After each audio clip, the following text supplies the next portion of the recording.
This is We All Be News and Radio. Ron Hurd. Get up out of bed. Let's go. Let's go. Ron Hurd. That's the word. Get out of bed. Give me a jingle. My number 051. Get out of bed. Let's go. Don't be afraid. This is Herb Smith calling you. Herb Smith. All right, I know you're famous and all that kind of stuff, but let's go. Get out of bed. And welcome back, family, to another wonderful edutainment edition of the Artivist Presents We All Be Radio. I'm your host for the empowerment segment, Brother Ron, also known as R2, C2, H2, the Artivist. And we got a real live one for you all today. That was Precise Science from Tubman City with black people. That's Precise Science, and we're going to be talking about black people today. Feel free to join the conversation. Area code 646-652-4593. Once again, the calling number is area code 646-652-4593. And if you scared to get on the that's a Midwest swing thing, please feel free to join us in the chat room. You don't be surprised if your questions or comments are read aloud on the air to our guests. And we got a great one today. Is gay the new black? That's the title of today's show. Is gay the new black? Or is, gay is the new black? Or is it? That's right. Gay is the new black. Or is it? We got a live one today. Without delay, I'm going to get to the lines to our esteemed guests. Coming out the great Midwest, speaking about the Midwest swing.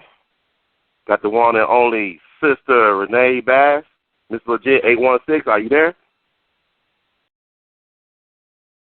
Okay, I got you in. Sister I'm here. Renee? All right, good. I'm going to have you on, Sister Renee. How you doing today? I'm good. How are you? I'm good. I woke up this morning. I'm still here to talk to you. So it's a blessed day indeed. And also we got another good, honorable person, Brother Cleo Manago. Are you there? Yeah, I'm here. Can you hear me? Yeah, I can hear you, man. Loud and clear. How you doing today? I'm doing well. How are you, and how's the sister? Well, I'm good. What about Wonderful. you, Sister Renee? Thank you for asking. Great. So, I mean, I don't have to issue any disclaimers, I don't think. But, people have been very interested in hearing about this subject discussed on today's show. I think it's a very timely discussion considering all the things that have been happening in this current news cycle. Unless you've been on the rock, you've been noticing that Time magazine, a very prestigious and iconic magazine, came out with the front cover of Laverne Cox, the star of Orange is the New Black, of all things, on Netflix, a very popular, in-demand web series. I guess it's a sitcom. And she's on the cover on Time magazine, and they're talking about gay or transgender being the next civil rights frontier. So I'd like to get into that. Any thoughts about that for my guests? Any what? Thoughts?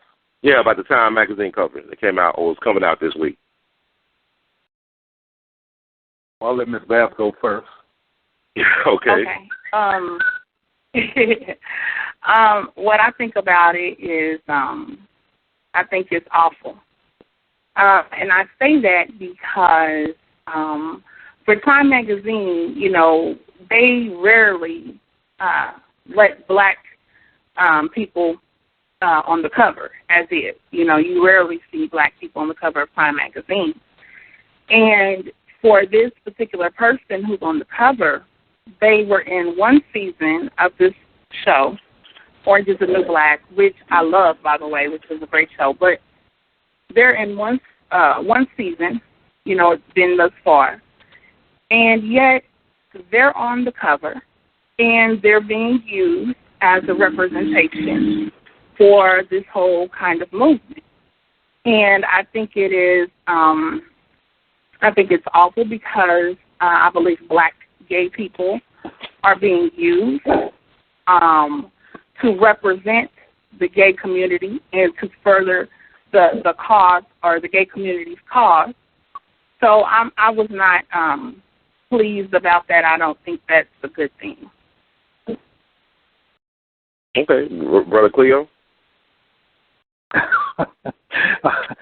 I'm laughing because I didn't know nothing about the cover, but one of the people who was my friend on Facebook sent it to me to ask me how I felt about it. Before that, I knew nothing about it. Mm-hmm. And that's where Miss Bass found out about it, and that's how I think you found out about it, Ronald, through her. And in short, I agree with the sister that the white gay community is, and when for now I'm going to just say gay community. When I say gay, I'm talking about the white homosexual movement. That's called gay. So let me make that clear, because when I say white gay, for me that's redundant. So now you know what I mean. The gay community is definitely using black people, all kinds of black people, who are willing to promote their agenda and to push and expand what they want to do politically. Absolutely. Black people are being targeted to do that. That's how I feel about it. I mean, it's really that simple. Okay, so you don't identify with that push. You do agree there's an agenda then to push a certain type of perspective. Well, Ron, you and I have talked before, and nothing has changed. There's definitely an agenda. But let me say this. I did not know until 4 days ago or so. Well, let me back up. This conversation, I thought, was inspired by the fact that I had called your show, and I happened to follow Miss Bass's comments. I hadn't met or heard of Miss Bass before, and then I found out after I spoke to you that she was an activist of sorts, and you thought it was a good idea that we'd be on the show together. And I was like, cool. I didn't even know that the show was going to be about some gay stuff or some new black gay stuff or nothing along those lines until I asked you very recently what the focus was going to be. Apparently, Ms. Bass already knew this. I didn't even know this. And because I'm not interested, I'll do it and have the capacity to do it. Mm-hmm. But it's not of my interest to talk all day long about so-called gay. I prefer to talk about the complexity of blackness and how to get beyond some of the conflicts that we have so we can collectively advance our circumstances of the people in the world and in this country. So I want to make that clear. But I am very capable of talking about this gay stuff, and I'm very capable of talking about or addressing this gays and new black stuff that gays came up with. But, again, I didn't know that was going to be the focus until very recently. Okay, I know we discussed this online. Go ahead, Sister Renee. Yeah, I want to say, well, I can understand that, but, like you said, you've known now for about a week or so. And I know that looking through, what you represent, your Black Men's Exchange and so on and so forth. My thing, like you said, you never really knew I existed, but my platform, so to speak, is about the rise of homosexuality in the black community and the emasculation of black men and black women becoming more masculine. And, so that's kind of where I'm coming from. And I guess, Ronald was like, okay, well, you represent this group, which is gay black, which is consists of gay black men, and or what you SGL, so same gender love. So to me, I don't know. I just think it would be a interesting conversation that we can have. Well, not a problem. I'm down with it. I just want to be real clear because there's more to what concerns me and more to what I can address with great depth than this issue. And when this issue comes up, and there's the same gender-loving person on the line like myself, people assume that I have the same level of interest in talking about this that you or Ron might have. I can do it, but it's not really something that is the most important meeting to address, but I can do it. Also, my organization, the organization I spearhead, which definitely involves and affirms same gender-loving black people, that the organization is not inside of or pushes the gay culture or that gay context. And in this conversation, hopefully through our interaction, some things can be made clear. Because the gay agenda, which is a white homosexual agenda, and culture, is not what I'm about or what my organization is about. Yeah, I'd like to address. Go ahead. Well, I just want to address that we did talk about this on May 20th. No, that's fine. I want to address that I did talk to Brother Cleo about this on May 20th, and today is June the 1st. So it's like, it's been several days. It's been a week just about. But this is interesting because the reason why I say this must be addressed because I think there's a lot of confusion within the beloved community. I hate to say black community because I don't think we really have a black community because we don't control our institutions. But that's another part we can get into later on this show. But I think it's an issue for people because I look at the fact that you look at Brother Cleo, you in D.C. or you got connections to D.C. It's like everybody who's getting stuff done under the Obama administration has a strong lobby in D.C. The gays, the white gays, I guess you call, have a strong lobby in D.C. The Jewish people have a strong lobby group in D.C. The Latino people have a strong lobby group in D.C. The white women have a strong lobby group in D.C. But black folks as a whole do not have a strong lobby group in D.C. Right. But people, go ahead. Same-gender-loving black folks don't got no strong lobby in D.C. We'll make that clear. Mm-hmm. The white gay community has a strong lobby in D.C., and everybody who has created the context for that lobby to come into being is white. Now, there's some black people in everything that white people do, including the gay paradigm, but it's white. Okay, Sister Renee. Well, what I wanted to say is, and I wanted to ask Cleo a question. You talked about a little bit about your movement, and like I said, I looked into it. And I just wanted to say, too, that I think this is a conversation we need to have. Like, let's have it. Let's have it.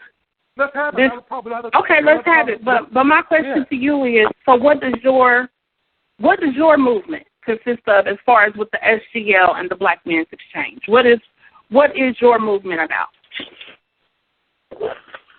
Well, in short, same-gender-loving black people exist and have existed forever. And in this society that we live in, which is a white Christian, Victorian-based culture in terms of religion and what drives it in terms of morality and everything else, black people are influenced by that context, that religious context, and also the masculinity concerns and all kinds of confusion in our community because of living in a white supremacist context. That's really a hostile environment for us, and that uneducates us about who we are as human beings. And one of the side effects of black people being in conflict regarding sexuality, regarding gender, regarding our own diversity, is that we're at each other's throats, and we have, in some cases, not created safe space for our diversity. One of the penalties that have resulted from that are same-gender-loving people suffering in the shadows of this community, same-gender-loving people having no support. People assume that the white gay community means everybody, and it doesn't. It's a particularly racist community. And what the Black Men's Exchange has done is a few things. One is it's created a context where same-gender-loving black people can be black and have who they are and be affirmed, be educated, and be supported for what they are and who they are.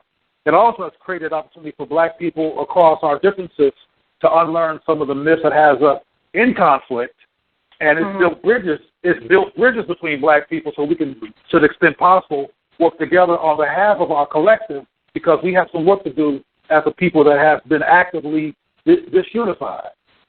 And so it provides education around black issues which have nothing to do with sexuality, around history, around politics. It's trying to help people have political will on behalf of black folks. But what's unique about the Black Men's Exchange, which is different from most organizations that are black, is that it actively invites and provides safe space for the affirmation and the concerns for the same-gender-loving people because we are part of the black collective. And before BMS came into being, same-gender-loving black people just meandered or were very, very high risk to be in the white community and being used by the white community like you have seen occur. One of the reasons why that occurs and why that can occur because black people have not talked about a whole lot of things that we should be talking about, including our diversity and that they are essential living people as part of the family. So the lack of discussion has created this conflict that has led a lot of black people into that racist context and are willing to be used for it because they'd rather be used under the guise of allegedly being supported someplace that have nothing. And before BMX, on the black tip, they didn't have nothing. Okay. Now, this, I just want to ask you this because I found it interesting what you were saying. And you were identifying, the gay movement as being, what? Excuse me? I'm sorry, go on. Oh, you were identifying the gay movement as being white or, Christian or European type of thing. But is not homosexuality in itself, is that not a major part of European culture or influence? Well, before I answer that, I want to ask you, because your questions are steeped in a perspective that clearly you have, is before I even answer that question, which I do have an answer for, I want to find out, what do you think? I mean, what is your educated, investigated research tell you about that? As far as for European, it is a European influence, as far as I'm concerned, as far as all the research I've done. Be explicit. I think it's important to be explicit about the research that you've done and what is it, where is it, how we can find it. Okay. First of all, I did a video. That was speaking on it was called "The White Man Taught You How to Suck Sleep." And in the video, I know the title is strong, but the video was speaking about black men, gay black men specifically. And the video, I was trying to draw some distinctions and show some things, because in the video, the point was that our ancestors were brought here and bought here, okay, and we, of course, were enslaved and held captive. And when you have a people captive, in order for you to do that, you already have to have no heart. You have to already be a certain type of person to do that. So anyway, they held our people captive, okay? So that means you can do anything in the world you want to these people and don't have to worry about any repercussions, because these people are completely dependent on you. They are your property. You own them, all right? Now, a lot of people know that women were raped. We know that the existence of mulatto children and so on and so forth. But what a lot of people do not know, do not recognize, is that the men, and especially the young boys, were raped as well.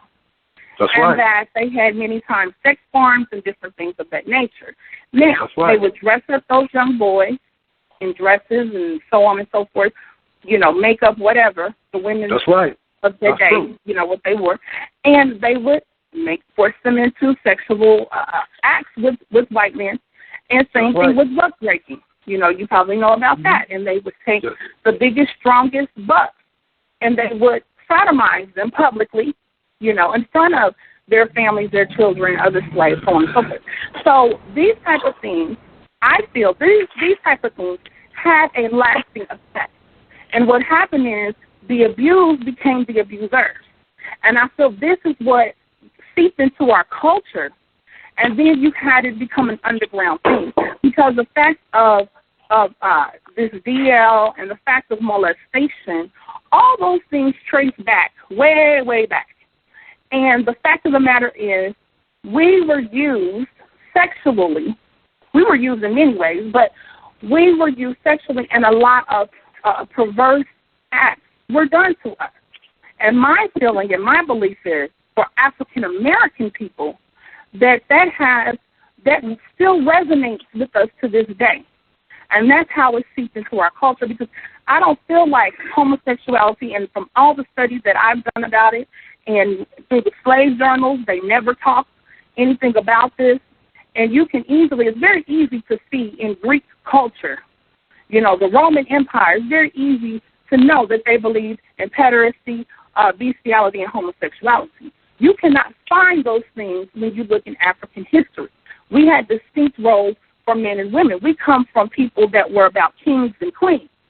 So when I say about this is an influence from white people, that's where I come from. And if you look at the parade, the gay pride parade, and I showed pictures of the gay pride parade by white people, as you say, the main white gay community, and to see them in religious costuming and all of these things they took and made it with latex and with the men with the high heels and all kind of stuff on it. And then I showed pictures from gay black pride, and I showed how they mirrored each other, and that this now we picked up these things from them. Now, so that's where I'm coming from. Okay, well, thank you, Renee. And I'm going to repeat a summary of what you just said so you can be real clear that I understand what you just said and what your position is. You started off saying that we were enslaved, we were the property of white folks, they can do anything they want to do with us, and among the things they did to us was they took boys and they raped boys, and they put boys in so-called female clothing, and men too, by the way, and that they would also, you said they publicly sodomized the strong, big black buck, if you will, yes. and that this phenomena has repercussions that we experience today. So you said that. You also said that you saw pictures of white gay people doing some kind of pride event or something like that, and you saw black people following suit and doing similar things that the white gays did, right? That's pretty much a good summary of what you just said, right? Right. But let me add to that. You also said that based on your research, which at some point, but I want to finish before you do it, because I already asked you for it, was for some reference points and some research documentation about that you could tell the audience about. That part hasn't happened yet, but what you did say that's relevant to Africa was that you have not found anything so far, based on your research, that references homosexuality in Africa. So I want you to know that I heard everything that you said. So when I speak, I can speak, and you can know that I'm speaking to you based on what you said. Okay. And Renee, I want to tell you some of my research is from the slave journals. Some of my research is even looking into people like Dr. Phil Valentine, who did so much extensive research. And I'm gonna get the other name. It's an African name, but you can go ahead and I'll get it for you. Well, I'm familiar with the slave narratives, which just so the audience can know, those who don't read slave narratives, it's full of all kinds of horrible abuses that has happened to black people. There's not much explicit sexual descriptions of homosexuality in terms of sex in the slave narrative, but there's definitely direct descriptions of abuse, physical abuse that could be seen as sexual or interpreted as sexual from the master to male. That's in the slave narratives. Now, I think it's going to be important for people to understand. Let me finish, because some of this might be provocative, and I purposely let you finish before I interrupt it, because I want that same treatment. Sure. Yes. You mentioned, first of all, what you're saying is a unscientific perspective. It's a deduction. It does not prevent the fact that I know to be a fact that human sexuality is a broad phenomenon. When you talk about Africa, people in America, including black folks, don't know nothing about Africa. So they assume that Africa is one thing, and it's not. Africa is the biggest, broadest human context in the world, and it's all kinds of people and all kinds of things happening on that huge place called Africa. And there's not one way of being African. There's all kinds of rituals and all kinds of things that this society would call homosexuality, that they would not call homosexuality. They would call it life and being a human being and existing, that through a European lens. I mean, the terms homosexuality, the terms heterosexuality, and the terms bisexuality are European terms. But people being heterosexual is not European. People being homosexual is not European. And people being bisexual is not European. They're human.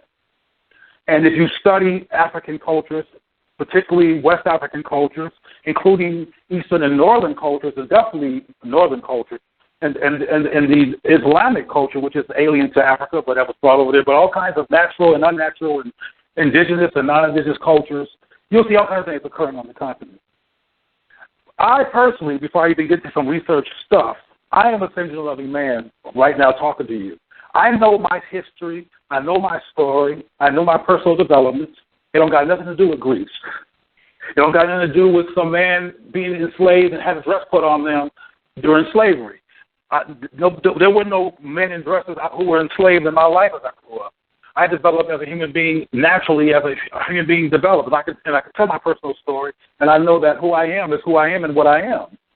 Now, what you're talking about when you mentioned slavery is a severe and brutal interruption of African people's lives in rape and brutality.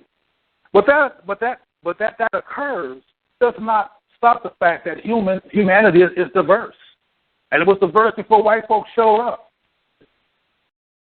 So that's not a scientific position there. And the people that you've mentioned, Valentine and the rest of them, their perspective on this issue are not scientific. They're about as scientific as yours. It is not a very scientific perspective. It's an opinion. And it's a deduction. Your deduction is because black males were raped and brutalized, that trauma has impacted contemporary black people, and one of those contemporary impacts is homosexuality. Well, I mean, heterosexual rape occurred, homosexual rape occurred, human beings were being raped.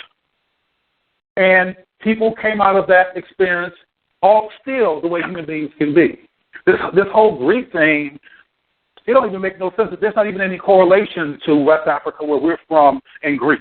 It's just not even in correlation at all, except for emotions and deductions. And those are not facts. One fact on this phone when it comes to homosexuality is that I am a homosexual. And I discovered that as I grew up as a human being without some white man coming in and having anything to do with it. Without anybody raping me or violating me. None of that had nothing to do with who I came to be and what I discovered about myself as I learned about who I was as I grew up and discovered myself in my path as growing up. So what people need to do, these heterosexual, homosexual experts, is talk to homosexuals about those who are willing to talk about it, about how they came to be. Instead of telling them how they came to be, you are like you are because of slavery. We could blame all kinds of stuff on slavery because it was so expansive and so brutal. All kinds of things came out of slavery. One of the main things that came out of slavery is black conflict, black confusion, black inability to have rational conversations across our differences, and black people seeing other black people through a Euro-Christian Victorian lens that's anti-homosexual. For example, a lot of the anti-homosexuality that's happening in Africa, even where Africans are being locked up, etc., white people, in their rules and their influence, did that. A guy named Scott Lively, who you may or may not have heard of, a white man named Scott Lively is behind the anti-homosexual/gay movement in Uganda and in Ghana and in most places in Africa where there's a active and brutal criminalizing anti-homosexual reaction. White folks are behind it. Can I respond to what you were saying? Of course. Okay. First of all, that's why I wanted to specify for African Americans. Now, if you wanted to talk about Africa, then that's something else. But even in speaking about Africa, there is no collective gay movement in Africa. We know that there are homosexuals there, but it's not recognized as a movement and as it is here in the United States of America. And that is European. Wait, let me finish. I'll let you finish. Okay, so let me tell you this. So when you talked about there's no link between Greece and Africa, West Africa. Because this is what I'm saying. Our people, all right, were enslaved by white people. Okay, right. This is something that was seated in their culture, not of ours. So that's why I think that's where. Well, that you haven't proven. Let me finish, sir, please. That's speculation. Let me finish, sir. Brother Cleo, let's give her respect. Give her the respect, Brother Cleo. Go ahead. That's where this reflection that I'm talking about came from. Now, of course, we know that homosexuality, has been around forever. This is not what it's about, but it's about this is how these things seep into our culture here as African Americans. And was it not, or I'm going to ask you, do you believe this, that one of the main purposes or main goals of the slave master, of the white man, or however you want to look at it, was not one of their goals to feminize the black man? One of their goals, which is often called feminization, and I think that does fit in the spectrum of what they were doing, was to make sure that black men were submissive and that black men were under their control, and that they had psychological and physical control over black men. And one of the ways that they did it and still do it is in a patriarchal culture which values male over female, and female considered of lesser power and less relevant than male. They made men who were black feminized and submissive in that context to keep them in psychological control. Absolutely, and it is still going on. Exactly. So this is what I'm. But I'm sorry, I just got to say this to further respond. That these white agendas that you're talking about does not trump the fact that humanity is as vast as it is. Now, there's all kinds of agendas that white people have, all kinds. But you have to look at influence, though. You have to look at influence, Cleo. When you look at other races of people, there's a difference. African Americans have a very distinct experience than any other racial group, okay? Because we were completely taken away from our homeland and brutalized and everything else done to us. So our experience is going to be different than any other race when you said diversity and things like that exist. We're in a different category because of the brutality that we were put under, because of the fact we live in a white run infrastructure. Okay, we exist in white supremacy. So you can't really have that same distinction. I mean, there's going to be diversity there, but there's also influence as well. One thing you'll find out about, though, I don't know how vast your homosexuality is in terms of what you study, but in parts of the world, and I've been all over the world, where there's far less of a white influence, but there has not been any perpetual colonial influence or rule, where they have not gone through what we've gone through in terms of complete subjugation, complete displacement, complete confusion around self-concepts. Everything's China all over the place. They have same-gender-loving people. They have homosexual people, which are a normal part of the landscape and been a part based on their information and art and all kinds of stuff, as part of their experience forever. And every culture I've ever gone to, even relatively uninterrupted cultures, have same-gender-loving people. The only place where there's even any hostility towards same-gender-loving people or homosexual people is where it's white Christianity and Victorian influences on that culture, where they were told what to do. So black people are just acting like other human beings in terms of this, that we are a diverse group of people with all types of different ways of being and loving in the context of us. And, though, getting back to your point, what you're saying about what they have done to black people in particular and what they do to the black man in particular is still true. Yes, black men are feminized. Black images are made to submissive images. That person's on the cover of Time magazine, and that the most famous transgender person is black. The most famous transvestite is black. A lot of the sports figures that are coming out are black men who are with white men. I don't think none of that's a coincidence. I personally that's an agenda. But looking at that timeline, that agenda is a relatively new agenda using media. But I was a same-gender-loving person and have known lives of same-gender-loving people much older than me, much younger, all kinds of people before that agenda came into being. That's just an enhancement of an agenda. And because of black ignoring of us, we have created this context that leads so many same-gender-loving black people back into their arms to be used by them. And one of the ways that I'll finish with this comment. One of the ways to prevent having black people be their poster children is if we would stop acting like that syndrome-loving people are here and come with all these excuses to pathologize syndrome-loving folks and not have a rational conversation about this aspect of humanity that's part of the black family. When we stop doing that, there'll be less black people being used by them. Okay. See, this is my thing. I don't agree. I don't agree that black people are so homophobic and this and that. I feel that's a white I didn't say that. term. Well, I'm just saying in general. But this is what you hear a lot. But I know that you didn't specifically say that. I know you didn't use that word. I'm just saying you did not use that word. But that ideal, and I've heard this so much in just researching all of this, is that black people are the most homophobic. That's BS.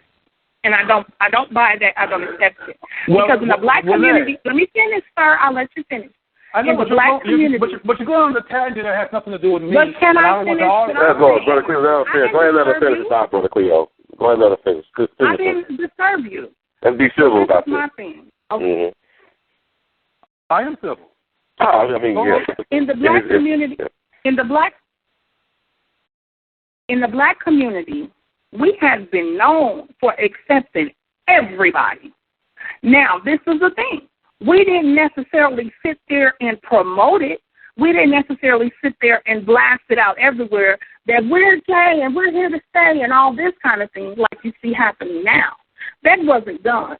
But when you talk about us embracing everybody, the black people, that's the main thing. Whenever somebody was down and out or whatever, where did they go? To the black community. So I can't really align myself with that ideal. Now, if you're talking about specifically giving credence to gay black people as a unit, then no, the black community wasn't with that.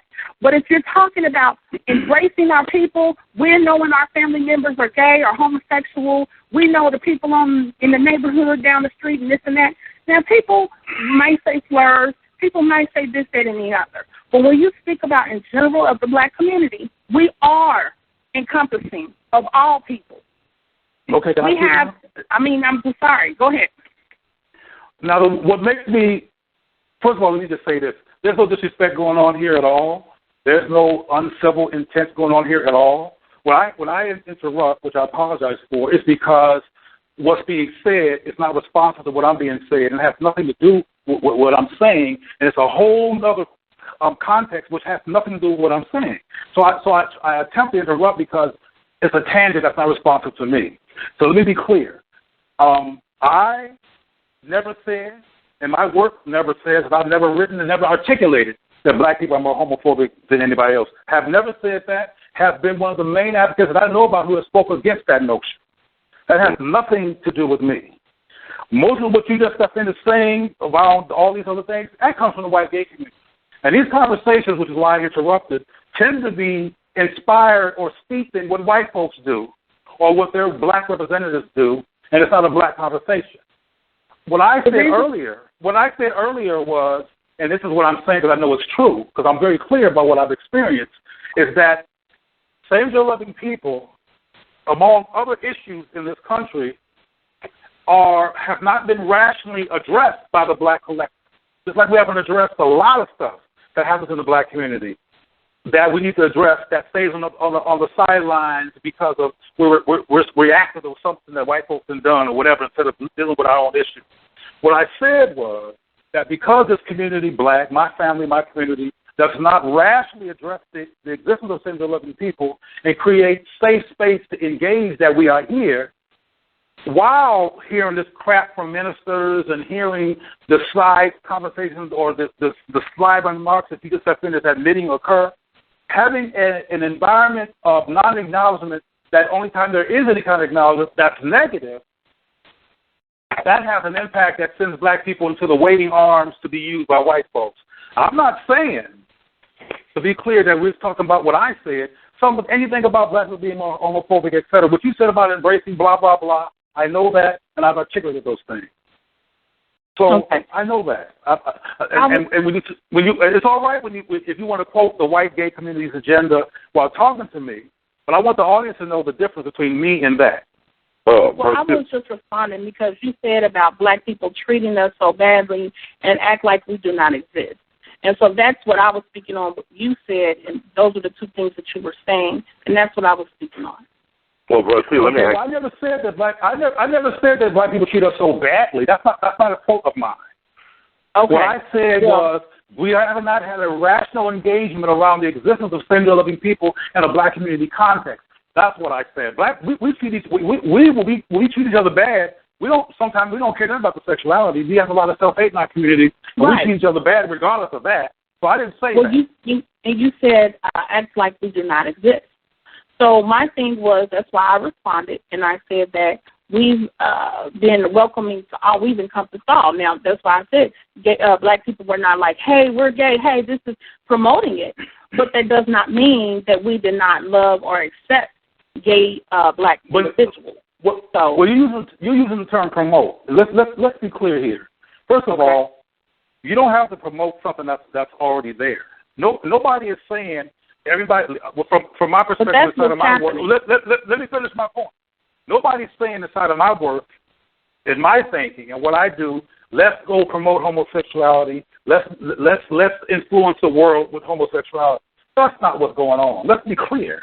What's going on here is that there are single living people who know about me, who have reached out to me for support, who know about the work that I do, who have asked me to be present where they are because they're in dire need of some kind of support because they exist and they're here. And they're young and old. So this is not the same thing as so-called promoting. And get back to my real point is that because our community has not provided rational space and safe space for single living people to exist, despite that we do exist, has had negative consequences, including us becoming the poster children for white agenda. That's what I'm saying. Okay, now let me say this. Okay. Oh, I'm sorry. No, I just want to interject because I want to ask Brother Cleo's opinion or his perspective. So when you say, are you race first or gay first when it comes to black people? Well, I'm never gay. I'm not in that movement. That agenda does not resonate with me. Never had. But what is more important? Like, is it race or when it comes down to race or sexuality, which is the most urgent position that black people need to take? Which is the priority? Is it race or is it sexuality? The priority is black functionality and black unity. Being black ain't enough. If you're black and crazy and you're anti-black, your blackness is not enough for me. Black mental health, black constructive contribution to black possibilities and investment in black advancement and power and safety and protection, that's what I'm about. Well, man, I know you got a Mom, can I say something? Yeah, go ahead, Mr. Renee. What was that? Oh, I wanted to tell Cleo, and I wanted to tell whoever may have not heard of me or whatever before. I wanted to tell you what my message is, because I asked you about the Black Men's Exchange and all that. And my thing is that I see, and again, this is my opinion, I see that homosexuality is being used against our black community, specifically with the young people. I feel that it is being promoted. I feel that it is being encouraged. I feel that this has the ability to do a lot of harm to the black community. I feel just as though abortion is a form of genocide that was encouraged by Planned Parenthood and things such as that toward black women. I feel like this issue with homosexuality is also genocide, and I feel that it's being encouraged to the black community, to the youth especially.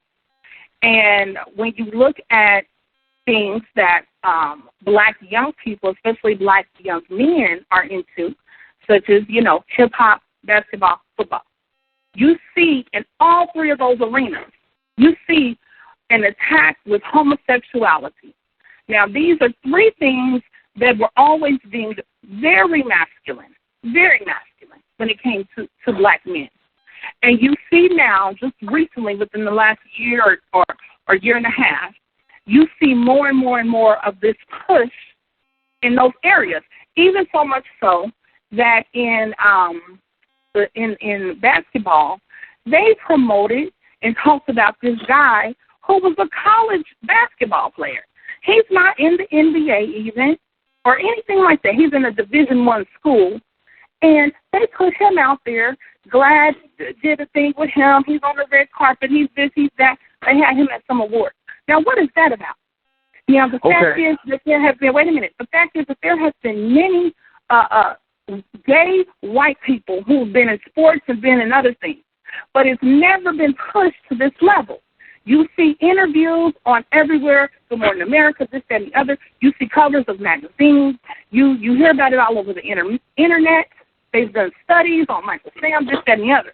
And I looked on Glad's website, and they had Michael Sam all over the front. They had people, please go to the draft and support and cheer him on, and this, that, and the other.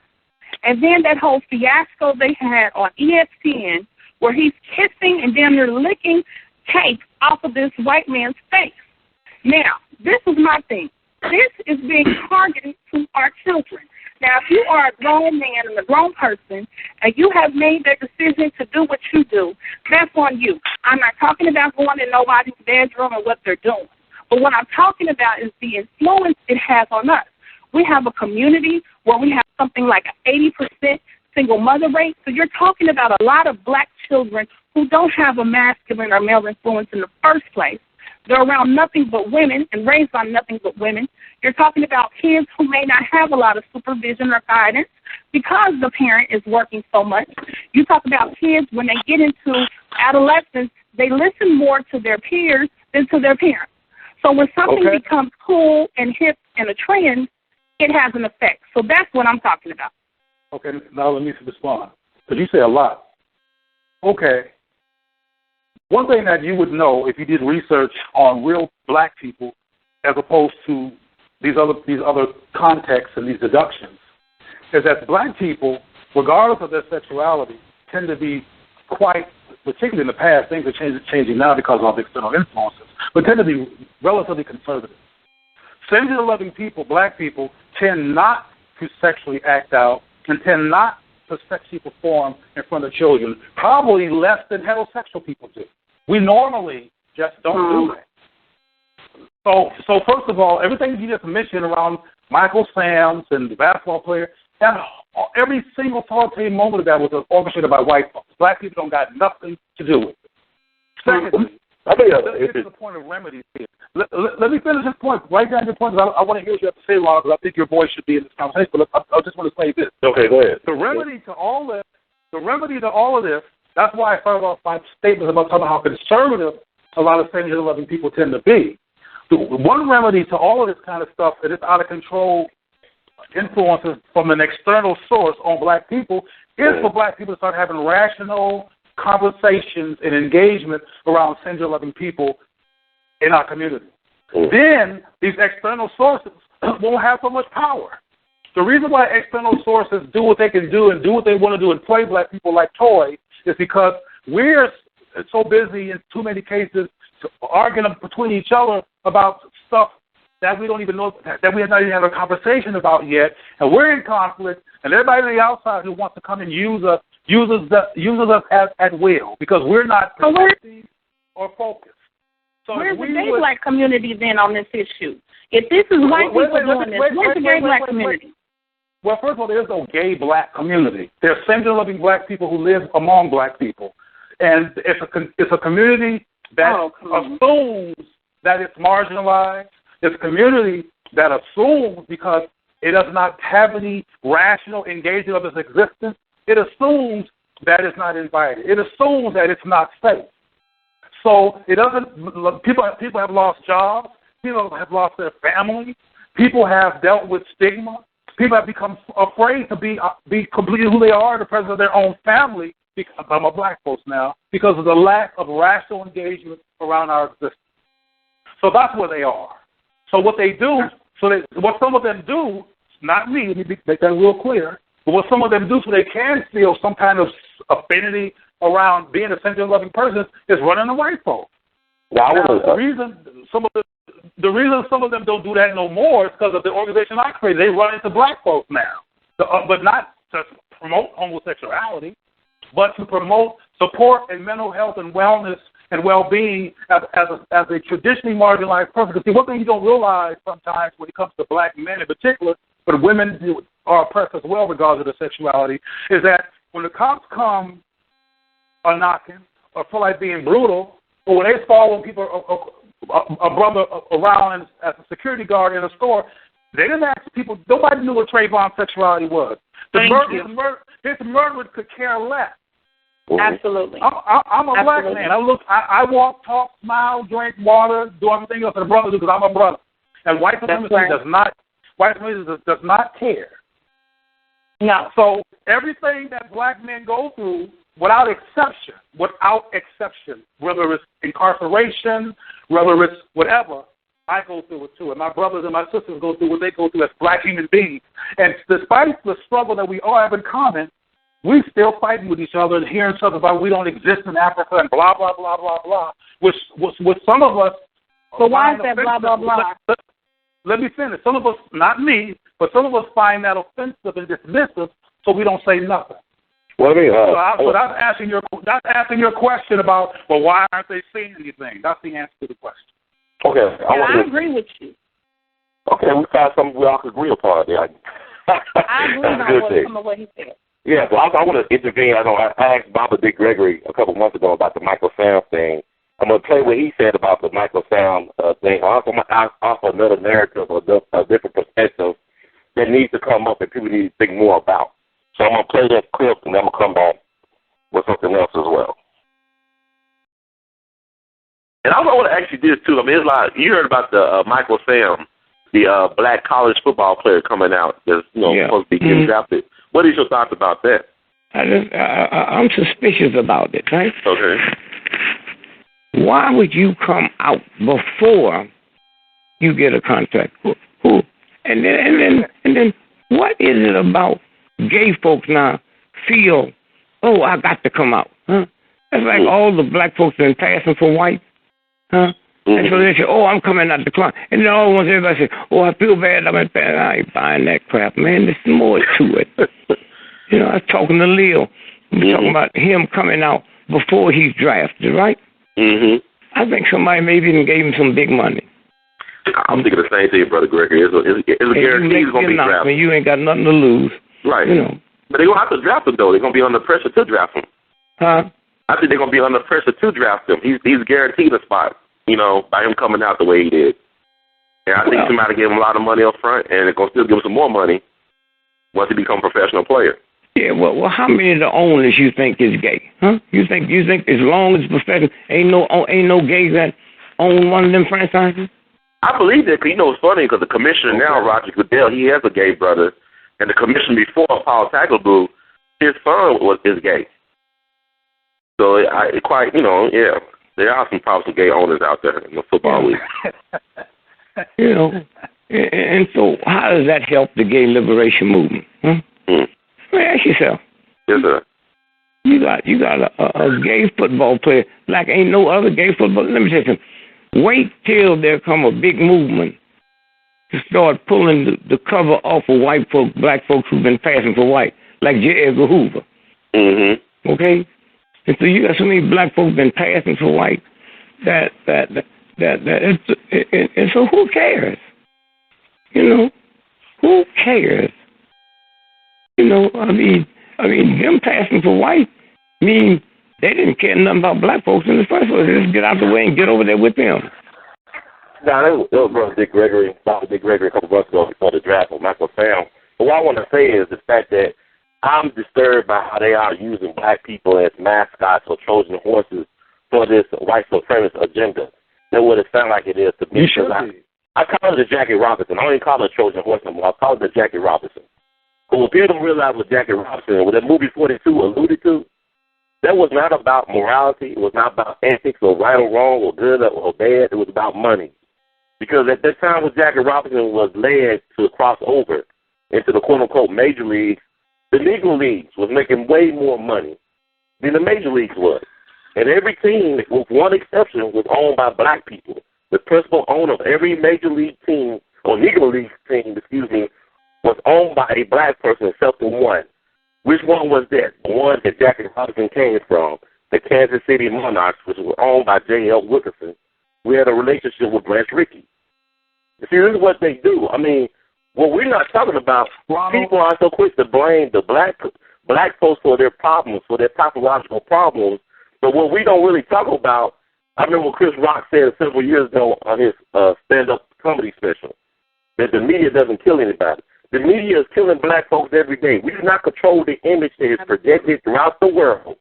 And what people don't understand about the civil rights movement of the 50s and 60s, one thing that all our ancestors who were very prominent in our community who understood about the movement, that you must control your image.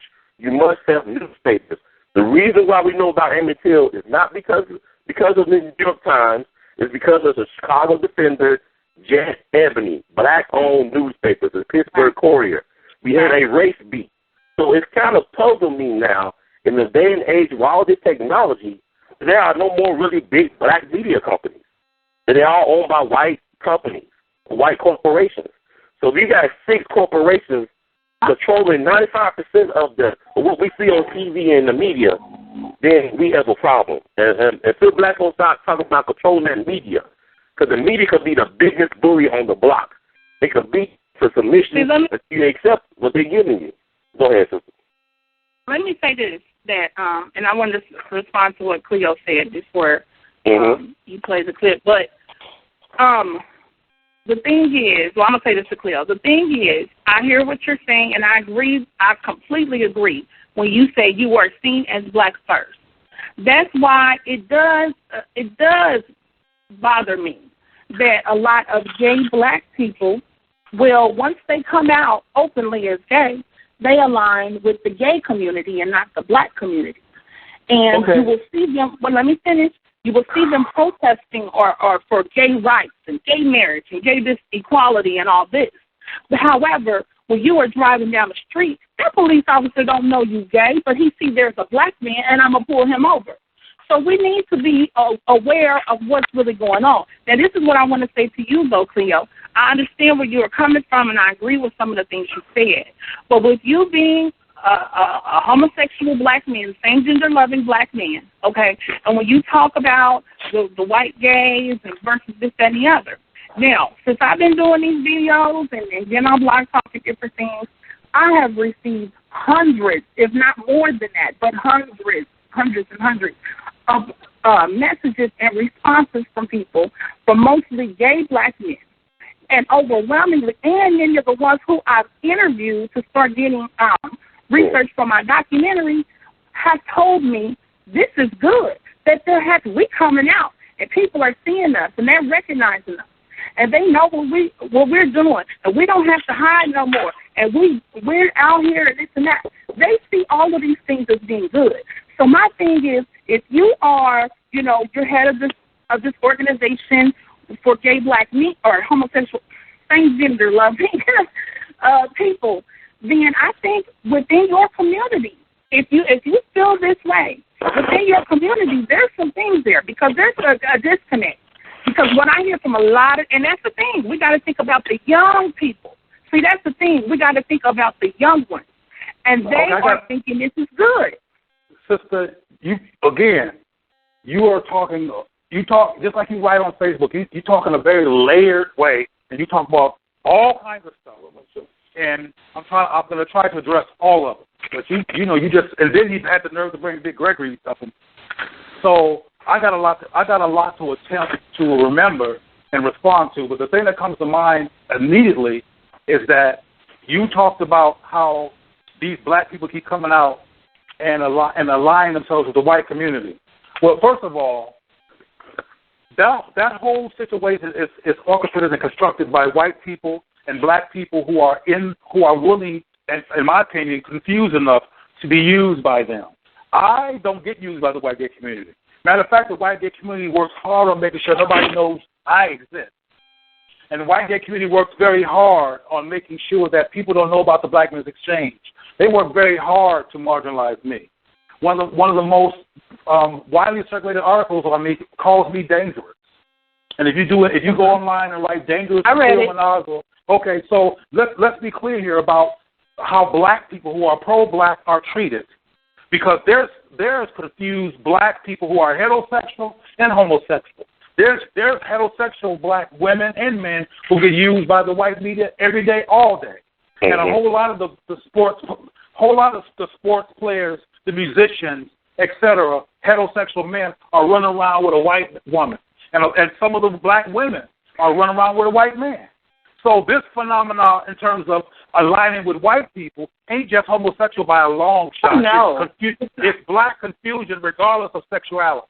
So let me make that clear. And black people who are pro-black, like the brother that was on Grey's Anatomy who got fired for being so-called homophobic, like Arsenio Hall, like so many black people. If you're pro-black, like I am, you get marginalized. So don't nobody see nobody but the confused, white accommodationist black people, regardless of sexuality. Well, now, let me ask you this. Go ahead. Okay, but she brought up so much stuff. But go on. I want to chat to finish, but I want to hear what you got to say, though. Yeah, well, I want to ask you this because you brought up a great point about, getting support. And, because, you need support to help any type of movement. Do y'all qualify under the Brothers Keeper initiative? Do your organization qualify for the Brothers Keeper program that's President Obama? Yeah. So you are going to apply to get funds from that, correct? Y'all working on getting funds from that, correct? Is water wet? Oh yes. So there is support out there. Well, no. Applying for money is applying. Getting it is support. Right. Yeah, that's true. I agree with that. You can apply for a loan all day. It ain't support till you get the money. So the Black Men's Exchange, because of our black affirming, black educational, black focused agenda, has been marginalized by all kinds of situations. We're the most marginalized female organization in this country. But your organization, though, is for gay or homosexual? Okay, wait, sister. Let me say this, because like I said, you said a lot and it's a layer, but you helped me to remember to tell you something. Anytime you call black people gay, which you've done more than once in this conversation, you are feeding into a white supremacist agenda.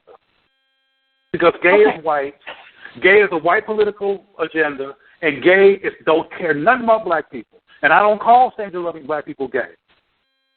And when you do that, you feed into that agenda. Cleo, this is the thing. Okay, I hear what you're saying, but for the average person who is not so well versed on what is specific in the gay community, I'm gonna give you an example. There's a show that comes on Blog Talk, and these are black homosexuals, okay, who are in the ballroom movement. They were on there arguing, and I called in and I said, you all sound like a bunch of men dickering like women. They cursed me out up and down because they are supposed to be transgender or transsexual. Now, this is the thing. I don't know all the terminology, okay? So when I say gay, that's not to me to align to white people, or that's my thinking. My thinking is that you are sexually attracted to another man, people who want to be with the same gender, okay? I know what you mean by gay. Please don't take it any disrespect, but that's just I know what you mean by gay. Terminology.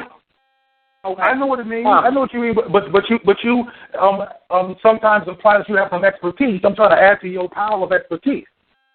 About this issue. Stop joining. If you concerned about black people showing up with white folks, etc., don't use language and concepts that feed into that, because gay is one. Okay, let me ask you this, both of y'all. This is a question for both of y'all. Brother Cleo and Sister Renee, can y'all name me one prominent same gender loving black couple? I mean, we acknowledge that they're out there, that they are homosexual, and they're very prominent and influential. I can name a lot of black power couples heterosexual, like Jay-Z and Beyonce comes out the tongue very easily. But can y'all name me one?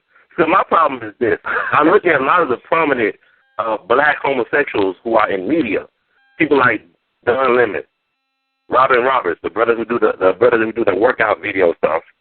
And I don't know about Lee Daniels, but I can't name one that has a black partner. Yeah. Well, let me ask you a question that'll help answer that question. Okay. How many times have you turned on your TV or watched a movie that was not a comedy about booty calling or some kind of comedy where you saw a black man and a black woman in love and showing each other healthy, sustained, affectionate love? Well, I saw that.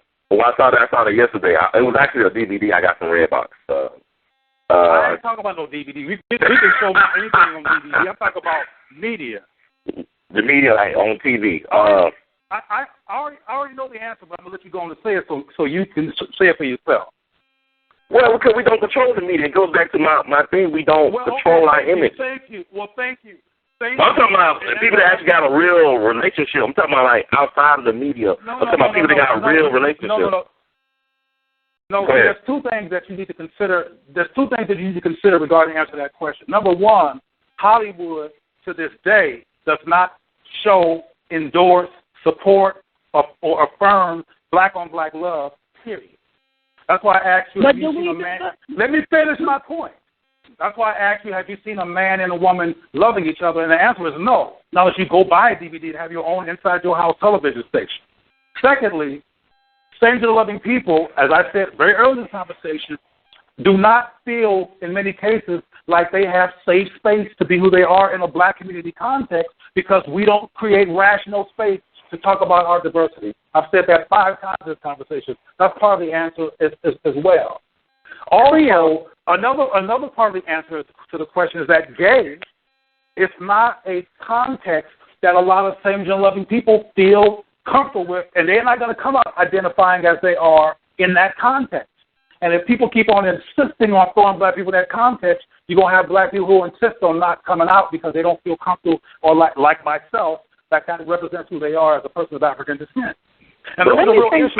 I know some very famous same-gender-loving black people right now. These very famous because I have a profile of sorts.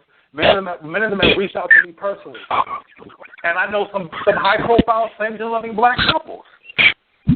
But I want them in the public eye, though. I'm talking in the public eye. That's what I'm talking about. Oh, I know. Of course, I'm trying to ask you a question. I hope I'm making sense. They make sense, but they're not in the public eye. They have not acknowledged their love in front of the public. I mean, they're not media dominant in that sense. But what I'm saying is... But why should they? Why should what I'm saying is, like, let me say this right quick. To me, I'm going to be honest with you. You can't make a case for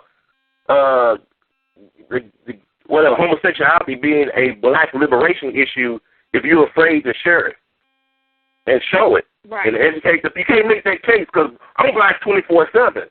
I got harassed by the police. Wait a minute now. I got harassed by the police this week, for no good reason. Yeah. Coming back through Alabama, outside of Birmingham. So here's the thing. You want me to support you, but you won't put no skin in the game. You want me to advocate for you like what Michael Sam did. You want a reality TV show about your homosexuality, but yet you put your team... Wait a minute. Michael Sam didn't even make the team yet, but he put his teammates in a spot. Jackie Robinson could not even talk about being black for a whole year when he was playing about the Dodgers. He had to prove it on the field. So that let me know that, hey, this is not about you being a football player. This is about you kissing a white man with some cake on your face on national television. This is even about you being a football player. Ronald. That's the way you described it. Got nothing to do with that. That has nothing to. Okay, let me speak. Let me relax and speak slowly. Y'all keep speaking in all these huge concepts that are not necessarily looking at the whole picture here. Okay, educate us there, Brother Cleo. First of all, give us the whole picture. Hey, I've already given it to you, but I'm gonna give it to you again. Okay. First of all that stuff y'all keep on talking about was set up and bought and paid for by white gays. Black people and most same-gender-loving people weren't on no bandwagon about no gay marriage. That was white folk.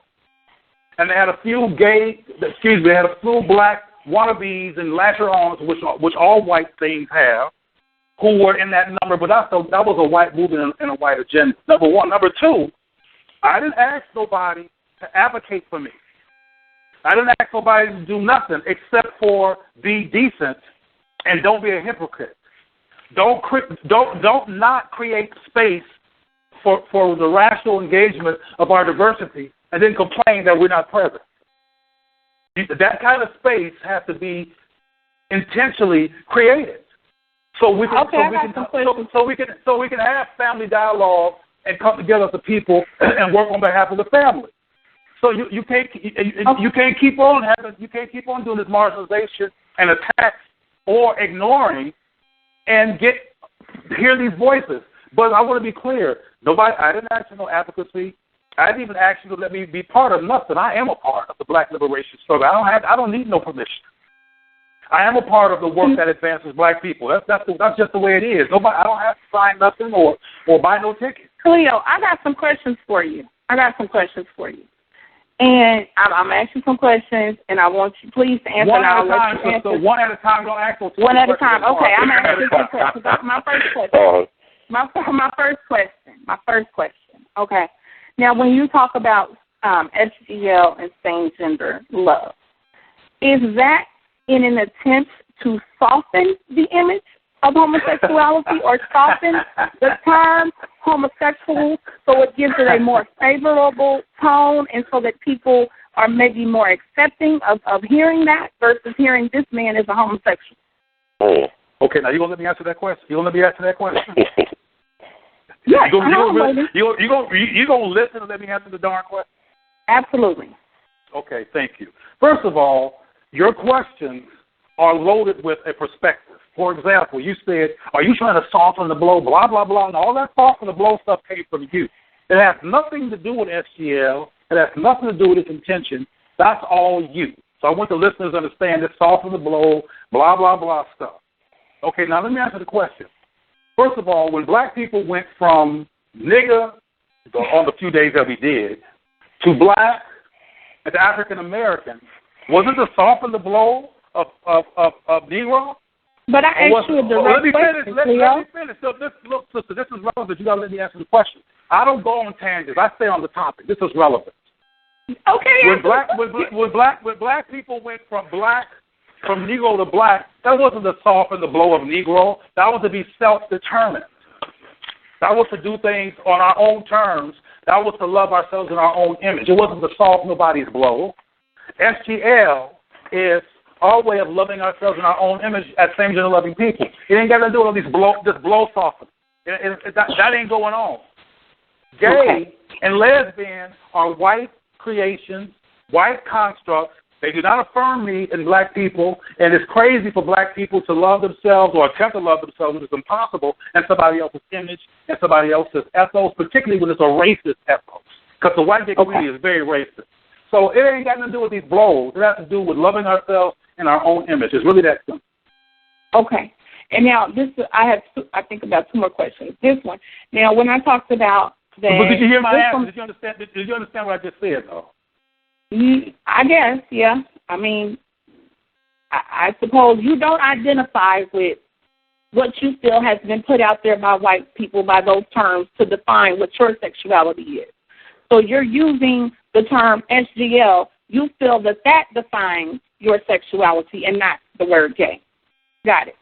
Now, this is my question. Okay. Now, when I talked about all these messages and things that I got from people,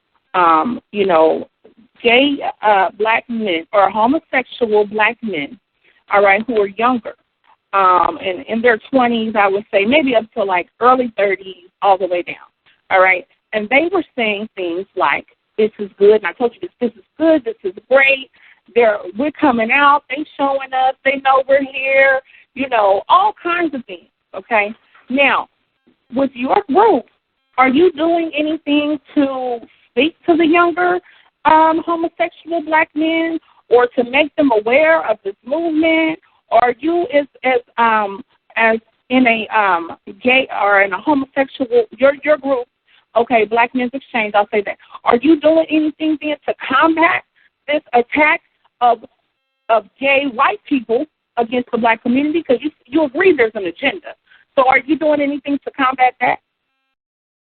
Is he there? Hello? Hello? Let me see. I think he might have scared him out. No, I'm just joking. I don't think he. Let me see. Maybe his call dropped.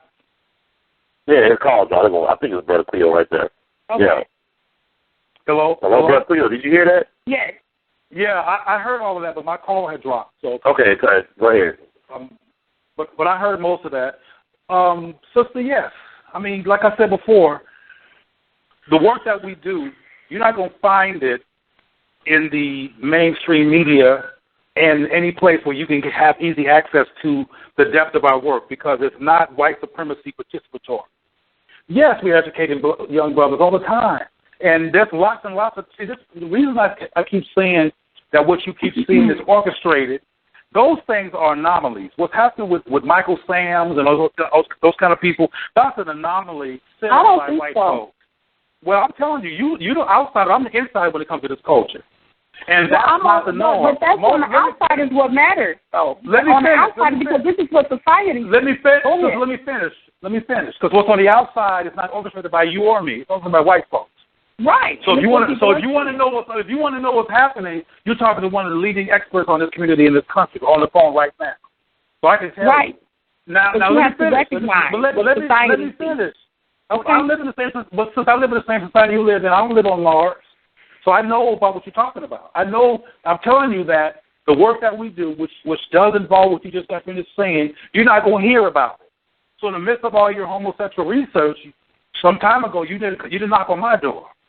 But the point I'm going to tell you is that we're here. We've been doing this work for 20 years or so, creating affirmation, pro-black spaces for center-loving people, and they're not the kind of people that's going to get on TV kissing like Michael Sam. Matter of fact, they're going to be avoided and marginalized by the media, because the media prefers to have black men like Don Lemon, who are with white men and who are dedicated to white men. Same thing with heterosexual people. If you are, remember the brother that used to be on ER. Yeah, I didn't watch that. Who got Eric LaSalle. Eric LaSalle. Eric LaSalle. Eric LaSalle. Like I said, I don't go on tangents. Everything I say is relevant to the topic. Eric LaSalle decided he would not allow them to give him a white partner in the show, and they fired him, and we ain't seen him since. So the point I'm going to make to you is that you need to not just let the outside run your reality. You got to do deeper research, because they are showing what they want to show, and you telling me in my face that you don't agree that what's being shown on TV is an anomaly. I'm telling you that it is an anomaly. Most center-loving black people are trying to love black people, but they're not going to let them on TV. Cleo, you know what, and this is the thing. You may be one of the foremost experts and all that, and you're on the inside. But on this issue, what is mattering is the people on the outside. Because this is what is to affect society. This is what society and our young people. Let me finish first. This is what our society and young people are seeing. Renee, I wasn't finished. You already said that. I heard you talk about what young people are saying. Okay, but you keep talking about an anomaly, and it's not. It is an anomaly. There is no Spider-Man. Okay, what they show on TV ain't reality. But it's what we know, because we don't do deeper research. People's perception is reality. So if you see, if people are seeing this is what they believe. That's what the media is. That's why it's so important when we have things like Michael Sam and this transgender person. That's why those things are so important. That's why they make such an impact. Renee, look, I can't control the media, and you can't control the media. All you can do is use your sphere of influence to tell the truth. And I'm trying to give you some truth to consider. Of course, I know that people think there's a Santa Claus coming in December and that there's an Easter bunny. I know they believe that, but it ain't true. So people who know it's not true need to open their mouth and create a content for people to be educated, and that's what I do. But I know, as the expert on this issue, that what they keep showing us doing on TV is an anomaly. It ain't what's really going on a daily basis. Well, Brother Cleo, let me just, for my audience, I went on dictionary.com. People say it's an anomaly. I want to read what that word means according to dictionary.com. It's a deviation from the common rule, type, arrangement, or form. Synonyms are abnormality, exception, peculiarity. Someone or something that is abnormal, inconspicuous, or does not fit in. An anomalous person or thing. An odd, peculiar, or strange condition, situation, quality. Now, I found it very odd and peculiar and strange that you would call with Michael Sam, with that with transgender sister, Laverne Cox on Time Magazine, and something that's unusual. When you look at, if you turn on your TV today, the gay agenda is full effect. If you even critique, like Isaiah Washington, the fact that you commit Isaiah Washington on a popular TV show has to be banished because of what he said or what Kobe Bryant said a couple of years ago in the playoffs. He was fined for using the term faggot, or for what Isaiah Washington said to one of his co-workers, and you cannot find them on the TV or, you know, all this stuff. Or you talk about Eric LaSalle, there is an agenda being pushed by white supremacy. They run the show. We're just the pawns on the chessboard right now. And until we understand the value of, like, I saw The Monuments Man with George Clooney. They're talking about those guys, the art historians from World War II, who was willing to die to protect some paintings, some sculptures, and things of that nature. Things that are not really needed for the sustainment of life. But they also make life very enjoyable. They were willing to put their lives on the line for artifacts. Until black folks, as a people, we are willing to put our lives on the line for our culture, for our identity, and for control of our destiny, then we'll still have these problems. That should even be a no-brainer that a black lobby is more important than black politicians. It's more important than chump change. You need power in this system. We need to invest in group power, or we didn't know that priorities are priorities. We always had gay brothers and sisters. I mean, I'm not going to use that term because that's a term they got in the dictionary. I don't see same gender in the dictionary right now. Why you going to go to white folks for your frame of reference? We're using white folks' language. We're using English, right? This is white folks' language. We got a lot of black Christians, white folks. When you say we be, you talking black. So you know how to talk black. You don't need that dictionary. Well, the thing about it is, it's like this, man. Like, we're at war right now, and for us to say Don't give me the excuse to call black people gay. Bull crap. Well, I'm going to ask you this. I'm going to go to another. You went to Webster's dictionary. Cleo, let's talk about black people. Cleo, let's talk about black people. Let's talk about black people. Let's talk about black people. Now, this is the reality. Let's talk about it. Now, the reality is, in February of this year, a study came out that said that if a black male, a homosexual black male, okay, well, let's deal with it. Let's deal with it, though, okay? If a black male is sexually active with a man by the time he's 18 years old, okay, that most of them will have HIV by the time they are 30 years old. Now, you can say that this is the white man or whatever, but this is something that we need to deal with. I have a close friend that I grew up with who was homosexual, who died about 3 years ago from pneumonia complicated by HIV. This man was extremely healthy.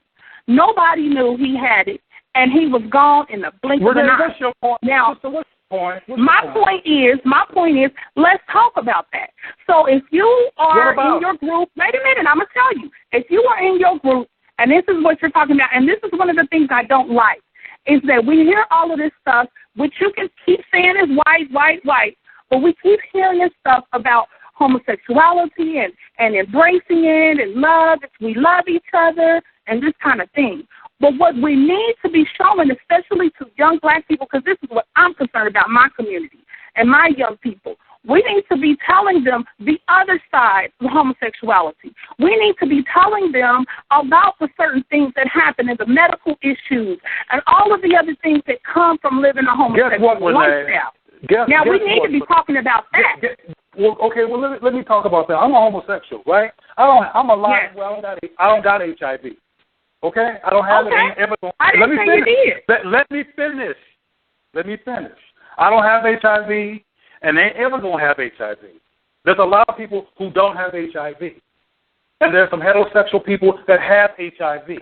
So it's not an issue using your angle to tell them the other side of homosexuality. That's ridiculous. What they need to be taught is how to protect themselves and how to love themselves and not put themselves at risk. That's what they need to be taught. But that's not happening, hon. It's not happening. The numbers for gay black, wait a minute, the numbers for gay black men. I don't got wait a minute. I work in the health field. Renee. And this has been out for 20-some years. Okay, then tell me. Yes. Renee, this is ridiculous. Tell me. Calm down for a second. This is ridiculous. I don't want to have a whole conversation all day long about your biases and your ignorance. I don't want to. We're going to have a conversation. What is bias and ignorance? That's real information. Let me tell you.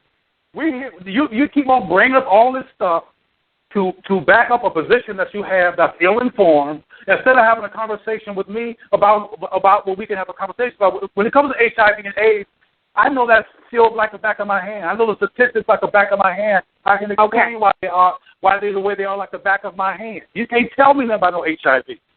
I can tell you about HIV. But sir, then why does it keep going up? Now you can tell me about being a heterosexual woman. You also can tell me about being a heterosexual woman obsessed with homosexuality. But that's your expertise. But when it comes to HIV, when it comes to what's going on with syndrome of the people in this country, but that's real. I can talk about that. Well, But that's the thing. This is what I'm saying. We hear a lot of things. You said a lot of things, and you said a lot about that these things are constructs of the white community and so on and so forth. Okay, that's fine. We all know that. I was specific about. Wait a minute. I was being very specific about what was white. Well, we know that we live in a white supremacist. Okay, we know we live in a white supremacist infrastructure. We know that. That's a given. We know we don't run the media. That's a given. Okay, but this is my thing, and that's what I said. We want to portray this image, and I feel as though, and I'm going to be honest with you, I feel as though when you put this notion out there of same-gender loving and things like that, to me it's not promoting, but it's putting a bow on something that has caused a lot of issue in the black community. It's something that does slow down or stop the production of black families. It is something that's impactful. That's because you have a bias, Renee. I've explained to you very clearly what SPL is about. You come up, and now you call it a bowl. You don't listen. Well, you're stuck in your perspective, and you have your opinion, but you don't know what you're talking about. Okay, let me intervene. You're not saying anything else. Let me intervene, guys. I'm going to bring you some more fresh voices to the conversation. I got a phone line that want to get into this conversation. We'll go to the phone lines right now. Area code 269. You're in the air. Welcome to We All Be. 269. Steve. How you doing, man? What's your name? I'm doing great. This is Brother Dawa. Oh, Brother Dawa. How you doing, man? This is Brother Dawa, Israel, right? Yes, indeed it is. From the shop town. Okay. Well, how you doing, brother? Glad to have you on. It's an honor to be on, brother. So you got anything to add to this conversation? I know you do. Yes, indeed. I am the author of a book called The Definition of a Broke Ass. Mm-hmm. It's a hood perspective. It deals with the medical side of homosexuality. In sense of research, it's going to be on point. I'm going to be promoting that book. It's going to be out next week. Matter of fact, this month. But anyway, it's 5. Anyway, I have 2 questions I want to ask him. He said he's a mentor of young people, young boys. I would like to know at what age does he start, or does his organization start homosexualizing these boys? What's their first? What's the age, the youngest age that he would go to lay with some of the young men that he mentors? What's the youngest age that you would say a young boy should engage in homosexuality? And you and your kind that are homosexual, not gay, what age would you allow yourself to deal with these young boys in your organization? Or do you trust the boys in your organization? First of all, the organization that I'm a part of is an organization that people volunteer. Let me finish, because people love to interrupt when I don't go along with their line. Mm-hmm. So my organization is an organization that people voluntarily access when they feel like they need the organization. Our organization deals with people 18 and up. We don't deal with people younger than 18. We deal with grown people who have consent to walk through the doors if they feel like it. Our organization does not involve sex. Okay. Hello? Yeah, it's kind of like some noise in the background. His brother Dawa, he get to a... Yeah, I'm going to change. Yeah, we're trying to hear your voice. It's hard to hear, too. Go ahead. The answer to the question, that direct question, is they're 18 and up. But if you use the terms allow, I just want you to know that people seek the organization who need the support, and we provide it to them. Okay, so are you talking to young people around what age? 12, 13, 14? When do you start talking to them about? First of all, I just answered the question. I just answered that. No, I'm asking another question now, sir. I'm asking another question. It's a different question. Pay attention. I said, okay, at what age do you start talking to them about accepting the homosexual lifestyle? At what age? First of all, you just like the sister, you're asking questions that are not relevant to me. I don't talk to people about accepting their lifestyle. What? I don't You said you don't talk to people who are not accepting of your lifestyle? That's not what I said. That's what I'm asking. I said his question was, when do you start? He said something about some 12, 13, which ain't got nothing to do with me. When do you start talking to people about accepting the homosexual lifestyle? And my answer to the question was, I don't talk to people about accepting the homosexual lifestyle. So that's not relevant. Number one. Oh, okay. I mentioned. That's what I said. I mentioned to him that we deal with people 18 and up. So I don't know why he's even asking me about 12-year-olds. Oh, I'm just asking what age, sir. I'm just like, because it's like this, okay? I answered that question already. Okay, fine. Now let me ask you another. If you're teaching this, the acceptance teaching of what? the lifestyle, Teaching the acceptance what? of the lifestyle, the acceptance I'm of the not lifestyle. teaching the acceptance of the lifestyle. So it's like this.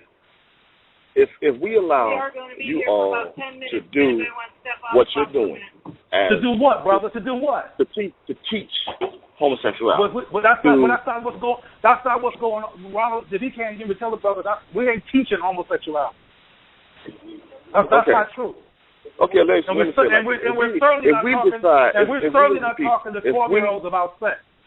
Okay, well, if we as a people decide that we want to, black people, that is, indigenous people decide we don't want to be around you all, and you all decide you can go somewhere else and live by yourself, because we're not going to ever accept this. This is not historical. We've never done so. As a people, we have never fully accepted this. We never will. You can't make us, no matter what you say, because it's not in our DNA. So now we decide we want to separate from you all completely, and you all go off to yourself. How are you all going to survive if there are no females there for you to make any babies? How are you going to survive? So that's what I asked you that question for about the youth. You have to recruit young people into homosexuality, because if you all just deal with each other, as you say, you're just homo, then you are going to die out. Is that not a fact? Ronald, let me ask you this other question. First of all, again, I don't need to go to no magical fairy tale hypothesis to answer no questions. There's no such thing as all homosexual nothing. What you just described about walking with homosexuals, not to you who want to do that. Everybody ain't tripping like that, but that doesn't even exist. Same-loving people are part of the black collective, always have been and are. Ain't no separate island nowhere, number one. Number two, we're not somewhere where there's no heterosexuals. Everywhere that I am, there's people reproducing. There's men and women around having babies, and there's even semi-relevant people who have babies. So this whole reproducing stuff is. Let me finish. Let me finish, brother. No, you all don't. What you have to say. When people have to go to fairy tales, when people have to go to I'm not finished. When people have to go into fiction to make a point, then it don't make no sense to me. We don't teach homosexuality. No, we're not trying to promote homosexuality, so that's wrong. So y'all cannot answer a question that don't have nothing to do with reality. It don't make no sense. Sir, that doesn't pertain to what I'm talking about. I'm talking about what you're talking about doesn't exist. We as heterosexuals decide we don't want to deal with you all at all. Let's just say we decide. Let's decide. That doesn't exist, brother. That doesn't exist. Women do not give themselves to. Let's just say, sir, that women do not give themselves to homosexual males, and all they give themselves to is heterosexual males. Where does that leave you all in the baby-making process here, sir?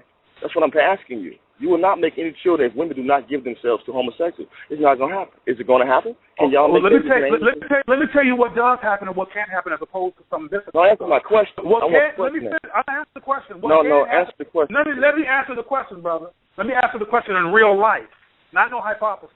The answer to the question is this. If I want to have a child, I can. Number one. Number two, let me finish. Lots of same-gender people have children. With who though? But see, wait. Can I say something? Wait. Can I say something? I want to ask Cleo a question too, but this is the thing. Ronald, this is what I didn't want to do. I didn't want to have no 2-hour conversation. I didn't want to have a 2-hour conversation with people talking about myths. This person here talking about some land where the heterosexual. No, I'm not talking about a myth. I'm not talking about a myth. I'm talking about you. I'm talking about this other person making up stuff. Bringing in 12 or 13 years old, which has nothing to do with our organization. Okay, can I say something? I wanted to say that. Okay, this is the thing. When you talked about you could have children.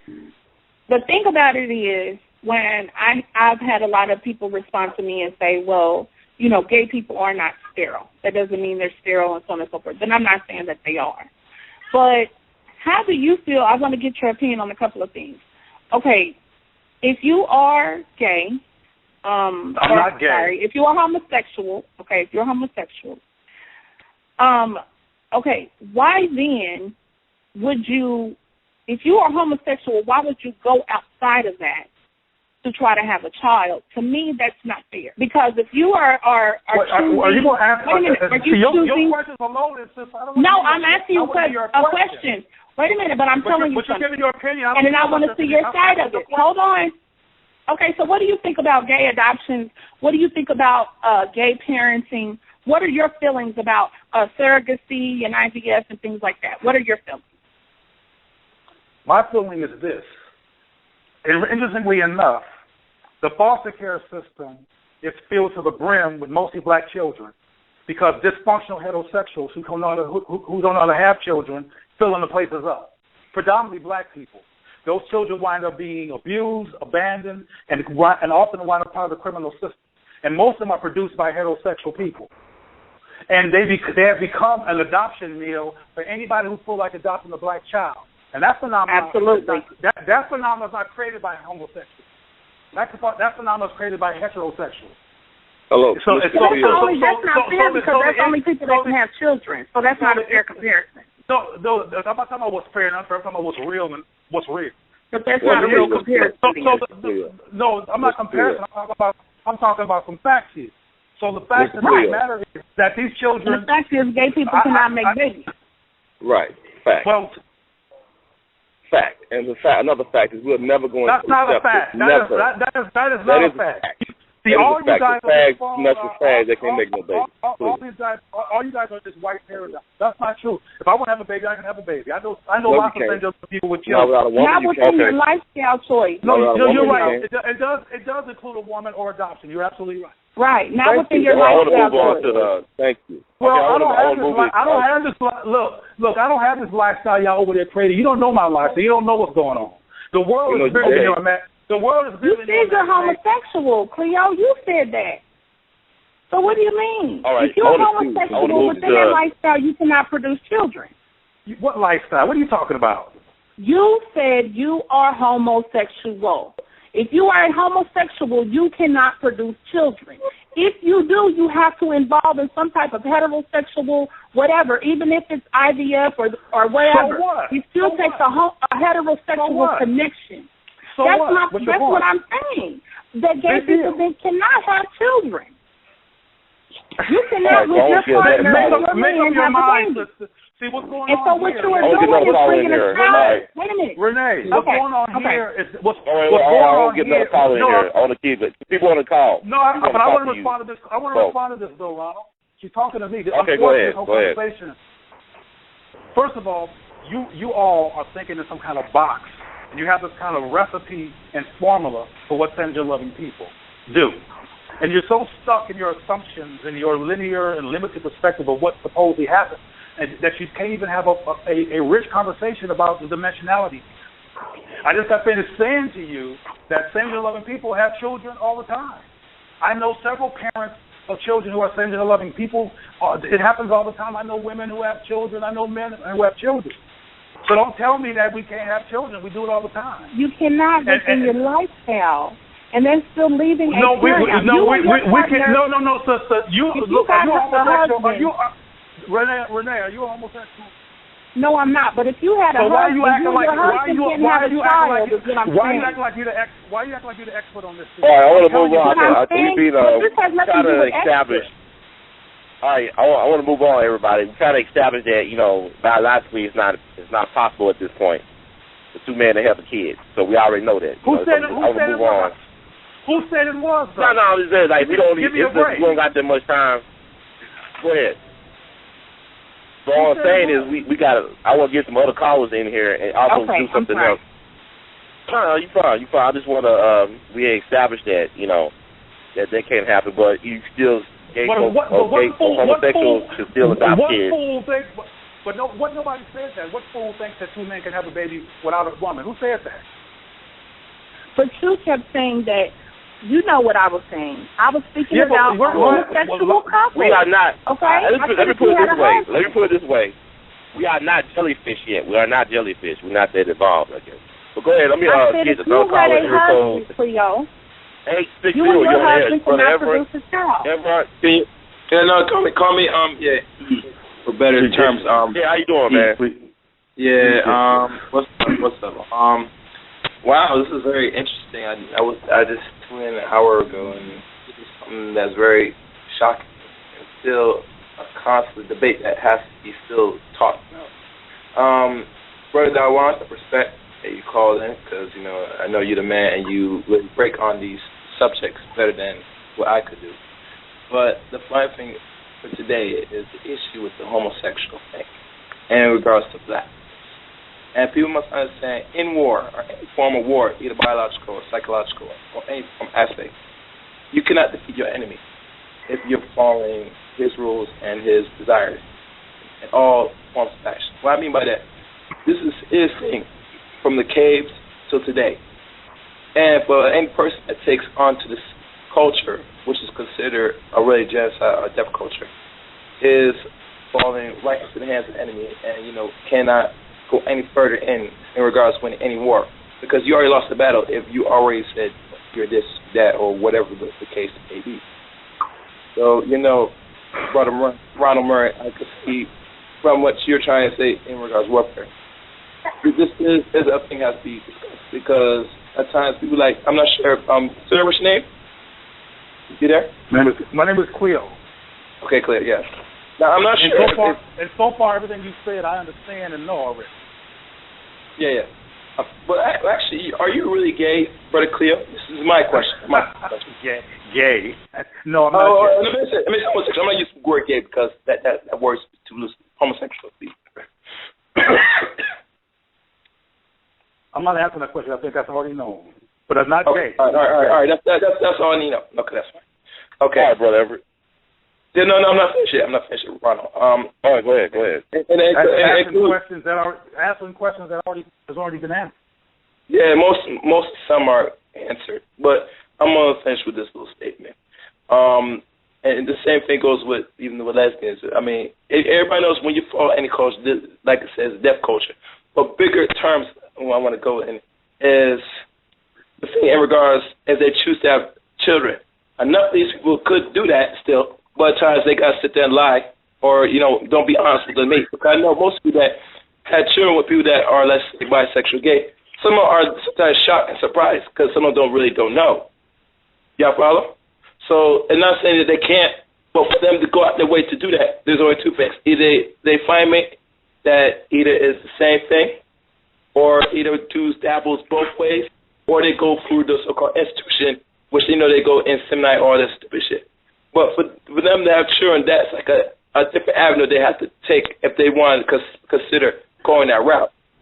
So, in regards to what they say, if they can't have children, they could have children, but they're going to have to probably go other routes in that and probably have to. You know what's crazy about this conversation is that all of you people keep act like you like these experts on homosexual life and journey, and calling here, telling and insisting like this other person who was brought in these 12 years old and 13 years old and promoting. You have these ignorant, blind perspectives, and you don't have the courage to have a real dialogue about the differences here in reality.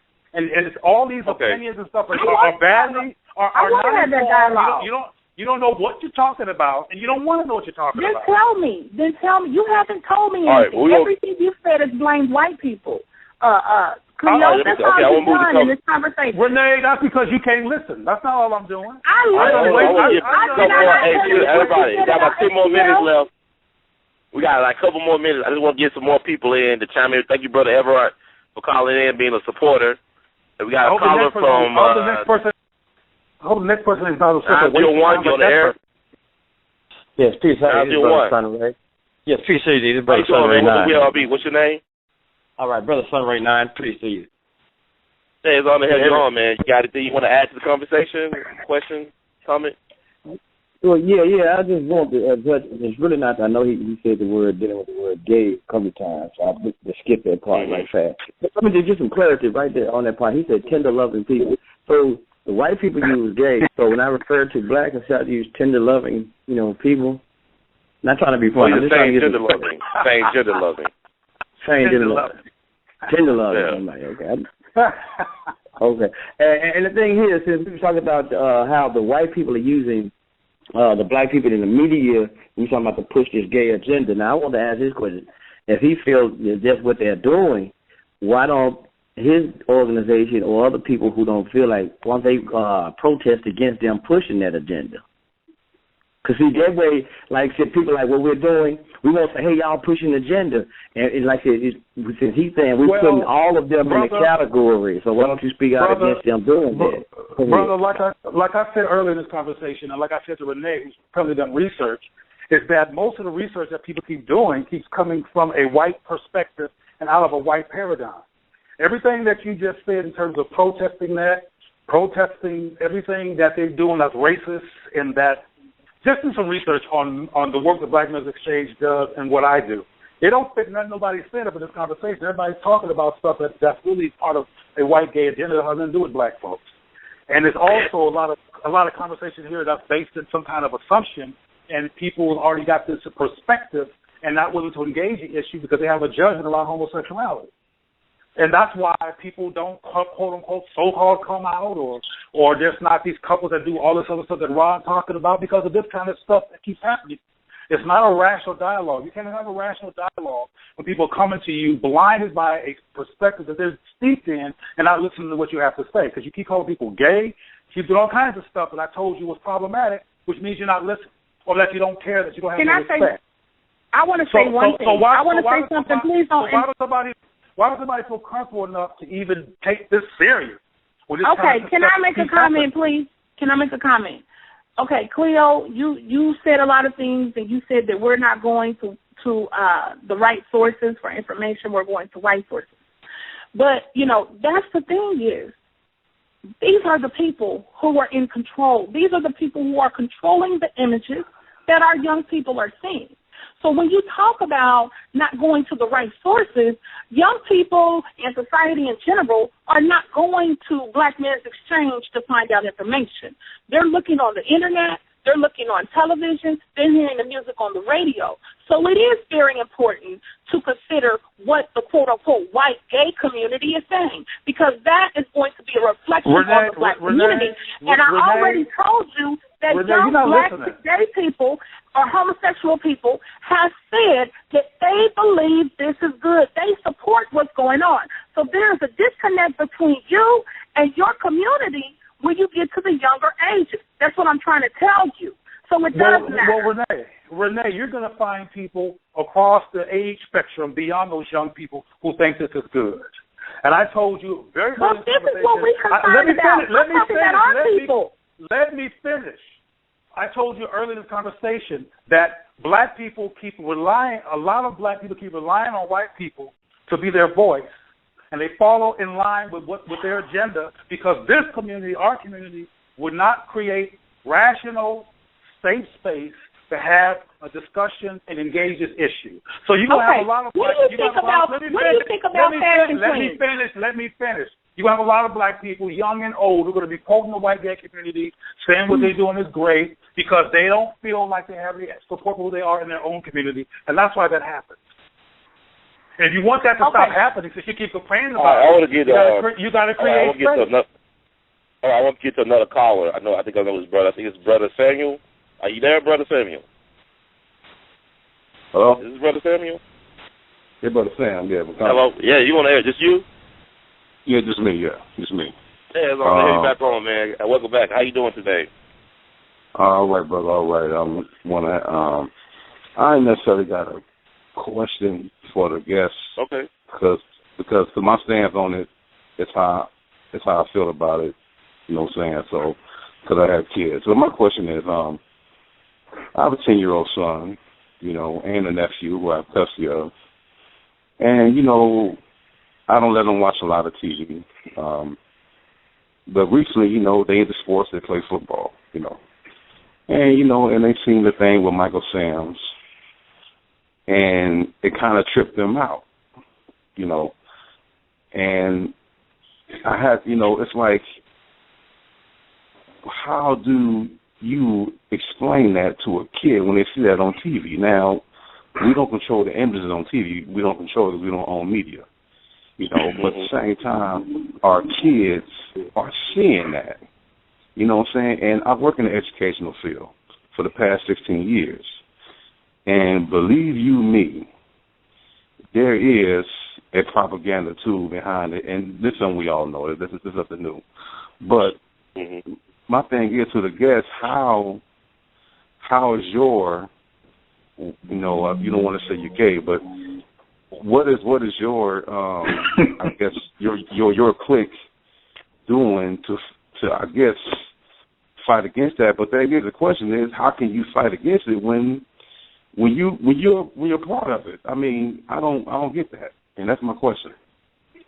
Well, I'm glad you ended with I don't get it, because you don't. And that's one of the problems with these kind of conversations, that people don't get it. They don't have no questions. They have statements. And they have an opinion that they spew instead of really engaging the issue to find out different perspectives on the issue.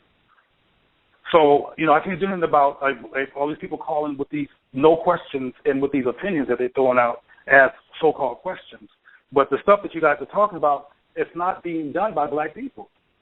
And my work that I'm doing in the community has been very resistant to anything that we look at as an agenda that's harmful to black people. All you got to do, what would have been helpful if the system would have done, and you too, Ronald, some research on my positions on these very things you're talking about. Because I've written about the SAMS issue that was highly distributed. I've written about the agenda. I've written about all these kind of things. And I am involved in a national community of black people who have talked about issues, some of them who sound very similar to you, except for the ignorant parts, in terms of concerns. So we have when it comes to work toward helping the black community, there's a lot here in common. But where we have a disconnect is when you try to claim you want to hear some information, but it's all stuff in a perspective that has not been engaged, like the issue of same-gender loving people having children, which happens all the time. I got to hear, well, two men can't have a child, like I'm a fool. I know that. That's besides the point. If I want to have a child, I can, and I know lots of same-gender loving people that do have children. That's the fact. But the question is, can two men raise a man? I mean, can two men as a stand-there couple, claiming they're, a couple, can they raise a man to be a man? That's the question. A skilled parent can do skillful things. There's lots of homes, and you know this, and everybody on this phone knows that there's homes that have a mother and father where the children comes out dysfunctional because they're not good parents. So good parents don't have nothing to do in some cases in terms of what the gender of the family are, because I came from a family that had a mother and a father. I had both parents in my home. And I know all kinds of families that have both parents in the home. People still commit suicide, get high, and do all kinds of stuff if the parents, whether it's one or two, are not skilled. So if you have two dysfunctional heterosexual people together who are dysfunctional and don't know what they're doing, and you have two same-gender loving people who are skilled parents, the baby with the skilled parents is going to come out the best. That's just the way it is. Can I say something to that? Now, this is the thing, okay? When you talk about homosexual parenting and things such as that nature. Okay, for one, y'all brought up that. I didn't bring up that. Y'all brought up that. Okay, but I'm just speaking on it. We all know that a child comes from a mother and a father. So to me, where my issue comes in at is when you have people doing surrogacy and IVF and things like that, you're automatically removing one of the child's parents from their life. You're automatically disconnecting. And I find it very, very brutal to me in a way, especially when it's two men, because you cannot find almost any person who does not desire their mother or desire that connection with their mother. And in my opinion, two men cannot mother a child. Now, a man can cultivate, the ability to nurture, but there's a certain something in that connection with the mother that carries you, that births you. And I think that, wait a minute, and I think that many times, you were able to talk, Cleo, you were able to talk. But you're not making no sense. You were able to talk. But the reality of it is that, and this is what bugs me too, and I'm not saying this is you, Cleo, or you did this or you said this, but a lot of times what I'm hearing with the homosexual community is that they are glossing over that, and they're saying, well, single parents raise kids, and, oh, well, this, that, and the other. But I feel this is one of the problems with America, is that we no longer want to uphold the standard of the family. We want to make the family anything we want to make it and say this is a family, but it's not what you really came from, which is your mother and father. So I think there's a lot of issues. Yes, Renee, Cleo. Renee, yes. If you're really concerned about the quality of a child's life, then go stop people from filling these foster homes with thousands of black children. If you're really concerned about if you're concerned about black children having both parents and having a quality life, you've barked up the wrong tree. Because most of the kids that are abandoned and don't have both parents, homosexuals don't got nothing to do with it. And there's hundreds and thousands of them. I'm not barking up the wrong tree. I'm speaking on a real topic. I'm speaking on a real topic too. I worked in child care for years. I'm speaking on a real topic too. Okay. And those foster homes are filled with particularly dark-skinned black children. Yes, they are. And so if you're concerned about where the real problem is, the bottom line is that when homosexuals have children, it's because they really want them. That's BS. That's BS. Like I said, you're the expert, right? That's propaganda. That's propaganda. No, it's not propaganda. That's homosexual propaganda. That's disrespectful for you. They really want them. What does that mean? What does that mean? That the people don't want their children? Let me finish. That means that makes homosexual people more noble? Let me tell you, no, I'm not doing noble here. I'm doing logic here. I'm doing logic. As you guys said earlier in this conversation 20 times as if nobody knows it, 2 men and 2 women can have no child. So why would you let me finish. Children in the home of 2 men. Let me finish, sister. I don't care about your judgment. Let me finish. So if 2 men and 2 women decide to have a child, that means that they wanted to have that child. They did have a child. And they had that child on purpose. These children that are filling up these foster homes were accidents. They were accidents. And there's tons of accidents in foster homes. Why? What about your goodness? Well, let me say this. Let me just throw that. Cleo, come on. That's propaganda all the way. No, I don't do propaganda, sister. I don't do propaganda. Oh, well, let me say, all right, I respect both of y'all. This is what I got to say so people have an understanding. There's nothing wrong with being ignorant. There's a lot of things I don't know. I'm ignorant of. A lot of folks are ignorant of things. But this is what I will say. Sometimes we tend to underestimate people because there's a lot of people on this phone line listening to this conversation. There's a lot of people in the chat room having really constructive dialogue around this issue. This is a priority and concern for people. I think people are trying to figure things out. They're trying to be open to the possibilities of maybe it might be something to this. And I'm never interested in trying to get somebody to believe a certain way. Beliefs are very dangerous. When a person believes in something, it's not about, to me, this show is not about changing people's points of views. It's about allowing people access to different points of views so they can come to their own conclusions and also get them inspired to do research so they can develop their own point of view on this topic. Now, what I would say that something's not brought up is, people were saying in the chat room, y'all talking about blaming white supremacy. Y'all not trying to take responsibility as black people. Now, and Brother Cleo said that a lot of us are not, familiar with this territory, like he's an expert in this territory. Now, I will say this. 11 years ago, I lost my uncle to HIV. And the thing about it was, when he was growing up, he was molested by a family friend. Now, I'm going to tell you about, this was a black neighborhood, what we call the black community.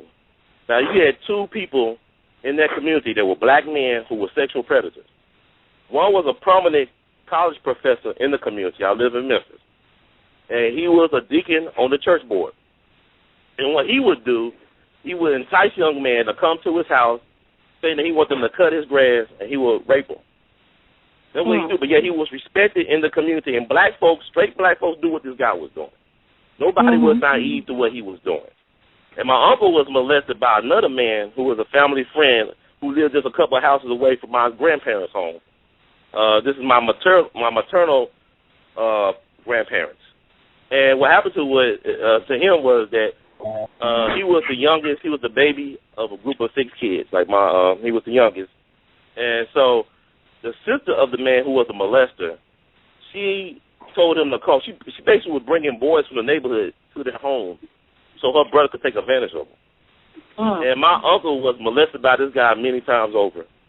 And the only reason the only reason why my grandmother found out about this was because she went to a school meeting with his teacher and his principal.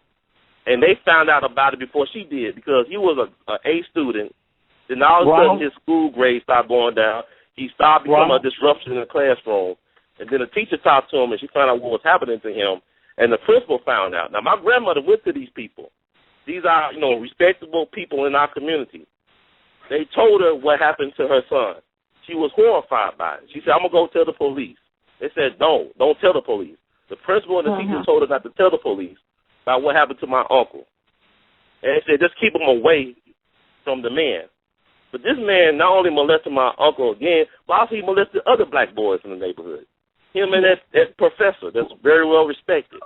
Now, Ronald, later, my uncle never got therapy for that. Like, people would joke about him. Can I respond to that? Can I respond to that? I'm going to wrap it up. People would joke about him performing fellatio on other guys. They say, well, he sucked my dick, all that stuff. They didn't think they were gay or homosexual, as you call them. But my uncle never got therapy for that. And he was the nicest person you could ever know. I never saw him get angry at anybody. He was one of those people that was vicious, the sick, and the shut-in. But it always bothered him because sometimes he'll be in the park by himself crying about what happened to him years ago. And I doubt he ever recovered from that, but he was a good person. So I'm just saying, it's some people in our community who have been abused, been traumatized. So when people say there's no support for these people, a lot of us have been traumatized by this system. And that's just one of those stories. And that's something that's personal to me. Well, go ahead, brother. Now, Ronald, when it comes to the issue of molestation and children being molested and the level of molestation that occurs, I'm quite clear on that. And I've been in rooms before talking to audiences where, particularly among women, that the majority of the women, I'm talking about huge groups of women, have been molested, and there's been some men that have been molested. So molestation is a problem. And that story you just told is a horrible, heartbreaking, tragic story. Let me finish my point because people tend to interrupt at this point. My question would be, what does it have to do with this conversation? Let me finish. What does it have to do with this topic? Because we can talk about rape and these kind of horror stories when we talk about human relationships, period. Let me finish. Well, the black community accepted these guys. They didn't do anything about them. I mean, we talking about, black folks don't accept gay people. Well, they were two predators that were known in their community. And nothing ever happened to those guys. Ronald, that what they got to do with this conversation. That was horrible, Ronald. But the black community knew about these guys, and they did nothing about them. Go ahead, Brother Cleo. Let me finish.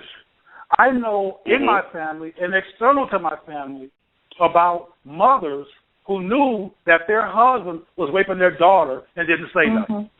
I know women right now who won't even talk to their mother no more, who have no relationship with their mother because the father was not necessarily in the picture, but sometimes he was. But make that clear before we do any generalization here. But I know women who don't talk to their mother because their mother knew that their boyfriend was raping her and they didn't do nothing. So this silent stuff, see the issue, let me finish my point because I know people always want to interrupt because they don't want to deal with this stuff. The subject here is homosexuality. Somehow, as usual, rape and pedophilia and molestation comes up in this conversation. And it's strange because there's a molestation problem in this country and a pedophile problem in this country that's major. That's typically male and female, by the way, but it's major and it's off the chain, and I don't agree with it. I don't support it. And a lot of the work that I do counsels people that's why I know so much about this issue, because people have come to me to counseling around having been molested. But homosexuality is not the real estate of molestation. Molestation. Well, this is why I think this let me finish, sister. I'm almost finished. You've been talking. Molestation is a problem in our community, and most people don't say nothing about it, whether the child is male or female or homosexual or heterosexual. So that it's being brought up in this conversation implies that it's a particularly homosexual issue, and that is not true. That is not true. That was a fact. It actually happened, though, Brother Cleo. I'm trying to show you how the community was complicit, how black folks were complicit. But Ronald, being complicit in rape and molestation, Ronald, being complicit in rape and molestation is not supporting same-gender loving people. But it happened, man. I'm telling you, you said people can identify with what you're going through. I'm saying it happened. I'm telling you what happened. It happened. Can I say something? Cleo talked and said all he said. Okay. Renee say something, Cleo. That should not be supported. Thank you. Children being molested should not be supported, period. And it shouldn't be silenced, period. And it's wrong, period. Okay, I think this is relevant. I think it's relevant, and this is why I'll say it's relevant. First of all, when I talked about all of the things that happened to us in slavery and how then the abused became the abusers and how these things kind of seeped into our culture.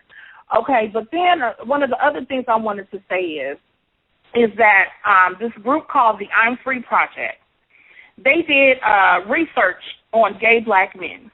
And two of the most common factors that most of the black men had in common overwhelmingly was a lack of a father or masculine role model consistent in their life, and molestation. And we don't realize that these are bigger issues. Now, one of my best friends, I had two really, really close black men who were homosexual, who were my friends. One who was my very best friend, like my brother, and he came out to me when we were 17. And he told me, because he said, I know you have so many questions or whatever, you probably wonder. And by the way, and being around them and in those in environments and meeting people, I learned a lot of things, and I saw a lot of things. But what I want to say, though, is he told me, he said, right then and there, he broke down crying. He said, when he was 3 to 8 years old, between the ages of 3 and 8, he was molested by one of his uncles. Okay, and he said, to this day, I did not think I would be a homosexual if that never happened to me, because those children get sexualized very early, and they begin to associate pleasure with a man. So I understand Cleo saying, well, what place does this have? Well, the reality is that sometimes it is a lot of broken people that go down this road of homosexuality in the black community. Because we don't believe in counseling and dealing with issues. We don't believe in addressing things. And we have a lot of people, a lot of black men that have been molested. And then they go on to be homosexuals. And it's true and it's real. And we need to be able to deal with that. So I think it is a relevant conversation. Okay, Renee, let me tell you something. I don't know everything. I don't know how to do plumbing. I can't fly no jet. A lot of things I don't know how to do.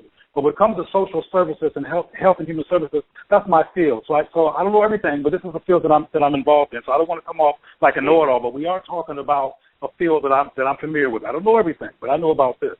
I've been dealing with issues around sexual abuse and sexual injury and reproductive health for a long time. I've been in rooms before with lots of people talking about these issues where there was a number of men, a lot of men who have been molested.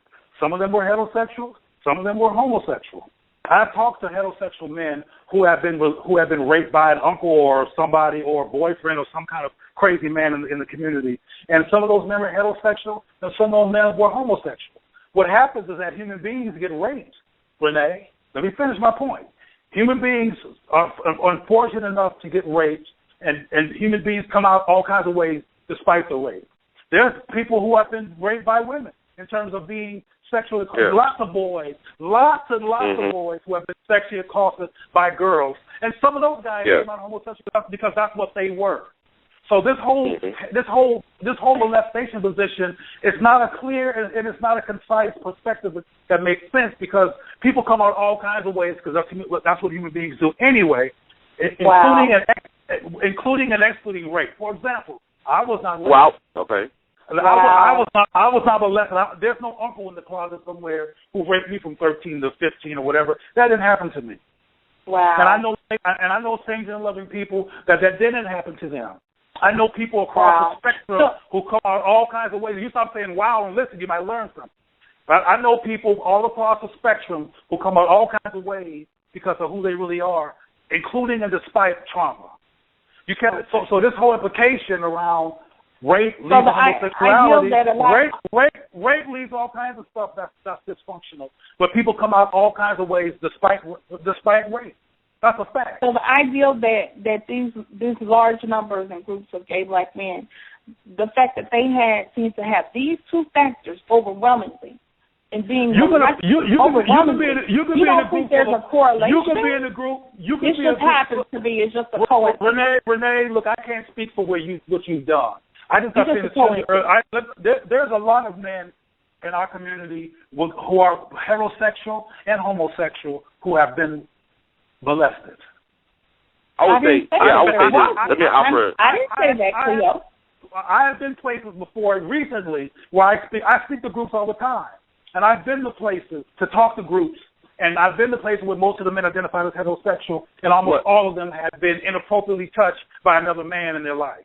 All the time. I would say this. Let me offer this. My question to Cleo is, do you believe that somebody's born gay? First of all, I don't do gay. I told you that. Let me tell you this real quick. I can do this in less than 30 seconds. Gay as a label is about 40 years old. Oh my God. Homosexuality is about homosexual. No, I'm gonna know you because you keep speaking in gay. I'm gonna make something clear to you so you can know what kind of mistake you're making. Gay as an identity is only about 45 years old. Homosexuality is thousands of years old. White people. Okay, Cleo, I said homosexual. All right, I don't need the whole. I got it. I heard you saying earlier. Homosexual. Do you believe people are born homosexual? I think people are born, and they come out all kinds of ways. That's not the question. That's not the question. I said, are people born homosexual? People are not born having sex, Renee. Wow. People are not born having sex. But see, this is what you've done. You've dodged every question. No, you either I put don't, it on the white community, or you go off in some other direction. But you say you're being relevant. I'm not going to fit. Let me add this. Like, Brother Cleo. I'm not going to do that. Brother Cleo, you brought up a good point about, black men, heterosexual men being abused by women. I'll offer you two historical examples of what you just said. I will offer you Ike Turner. Ike Turner's from Clarksdale, Mississippi. His father was a preacher. His father, when he adored his father, but what happened to his father was he had acknowledged a white woman in Clarksdale, and the white man beat him up very bad. They beat him up so bad they left a hole in his stomach. It took him a year to die, and he was traumatized by that.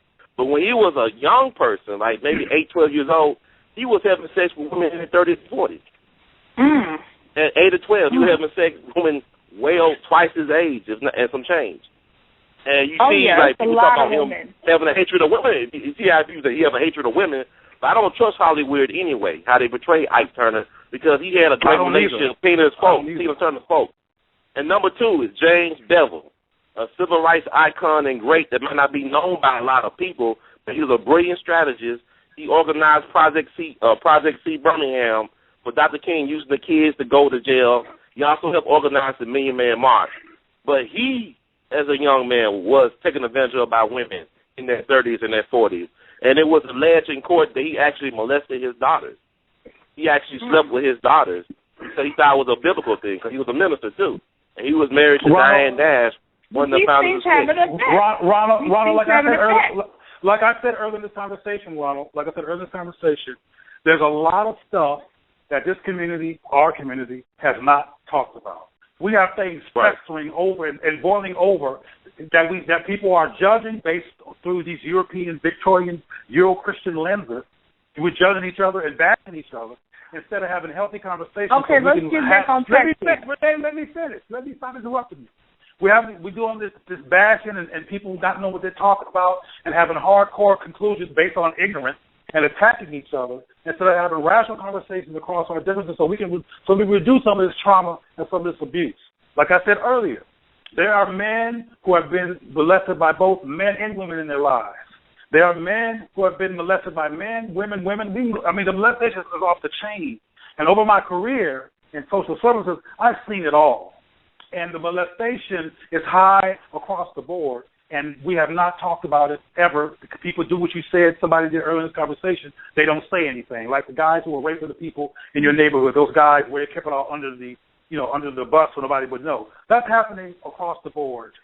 And my whole what I'm saying right now, this whole rape homosexual correlation is weak, because homosexuality is not where rape lives. Rape lives where dysfunctional people are and people who have issues, and it goes across the board. But is homosexual not a deviant act? This is not part of the norm. This is what I want to ask you, and this is what I'm trying to get you to answer. You ask questions. Wait a minute. I'm trying to get you to answer. Where does homosexuality come from then? Where does it come from? That's what I want to say. Want to ask you, because I'm asking you, are people born that way? You said people are born lots of ways. So where does it come from in the person? We talked about molestation. You said no, that's not anything to do with it. Where does it come from? Renee, where does heterosexuality come from? I will tell you. People asked it before. When did you decide you were straight? I will tell you this, okay? Every living thing on this planet wants to cling to life, okay? The first law of man is self-preservation. Could you answer the question? I'm telling you, this is what you did to me all night. Where does heterosexuality come from? Okay, we are born to want to continue human life. There's only one way to do it: man plus woman. How many children do you have? How many children do you have? Renee, how many children do you have? One. Answer the question. Okay, how many times have you had sex? How many? What did you say, sisters? Okay, no. Let me make myself clear. I asked you, how many children do you have? Oh, none. Okay, how many times have you had sex? Why? Are you a virgin? No, I'm not. So did you have sex to reproduce, or you just been unlucky, or what come you? What does that have to do with homosexuality? You said earlier, about a moment ago, that everything comes into a being that wants to reproduce, or something along those lines. Right. And I'm asking you, are you reproducing? So that by nature we are homosexual. Heterosexual. I didn't say that every time somebody has sex to reproduce. Are you reproducing? I did not say that. I said by nature we want to cling to life. The only way to do that is man and woman. So by nature we're heterosexual. I didn't say every time we do it to produce. So then you're not a natural woman. Then you're not natural. Your sex is not natural. Then you're not reproducing. Excuse me? I said then you're not natural. Your sex is not natural because you're not reproducing. Oh, cut it out, Cleo. No, you have. You're having sex. Do better than that. Do better. You are having sex and you're not reproducing. You're talking to smack about. Do better than that.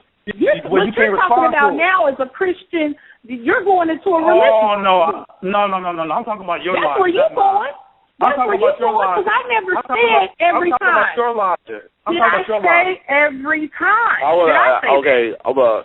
This is a great dialogue we got. It's I made myself clear. So I will go to wrap it up. I want to go to closing thoughts. How can we get in touch with you all? Closing thoughts, Sister Renee. Yes. Oh, yes. Also, I wanted to tell you guys I will be on my first show. Will be on this Wednesday at 8 p.m. on Blog Talk Radio, and I'm on Facebook. Renee Bads, if you want to go on there and look that up. But also, and you can look at my videos about about homosexuality in the black community. On YouTube at Mrs. Legit 816, MRSLEGIT 816, and that's it. Thank you.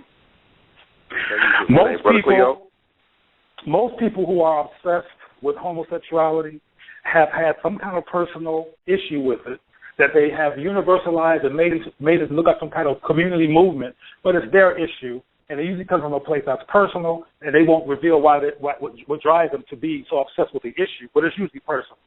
Can I respond to that? No, you can't. No, let's wrap it up. We're going to wrap it up. But he asked you for your information. You're trying to give a diagnosis on something you have no diagnosis for. This is closing remarks. We might have another show about this, Brother Cleo. He asked for your information. This is trying to give a diagnosis you have no diagnosis for. This is closing remarks, sister.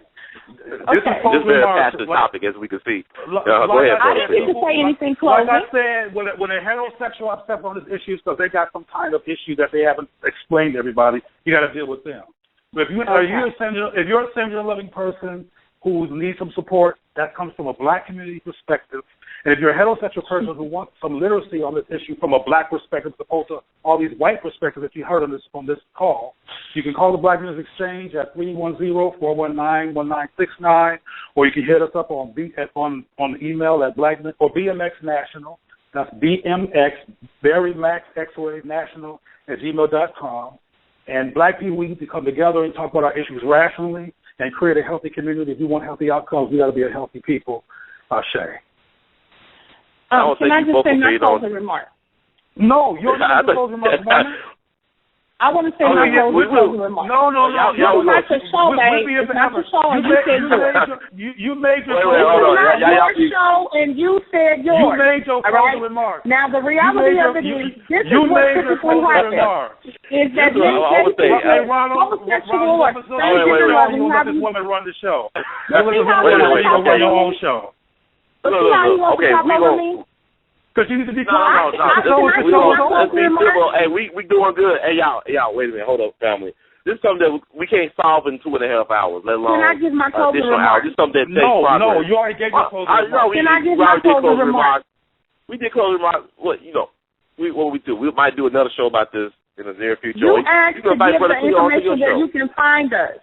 I gave my information. He goes into trying to give a diagnosis.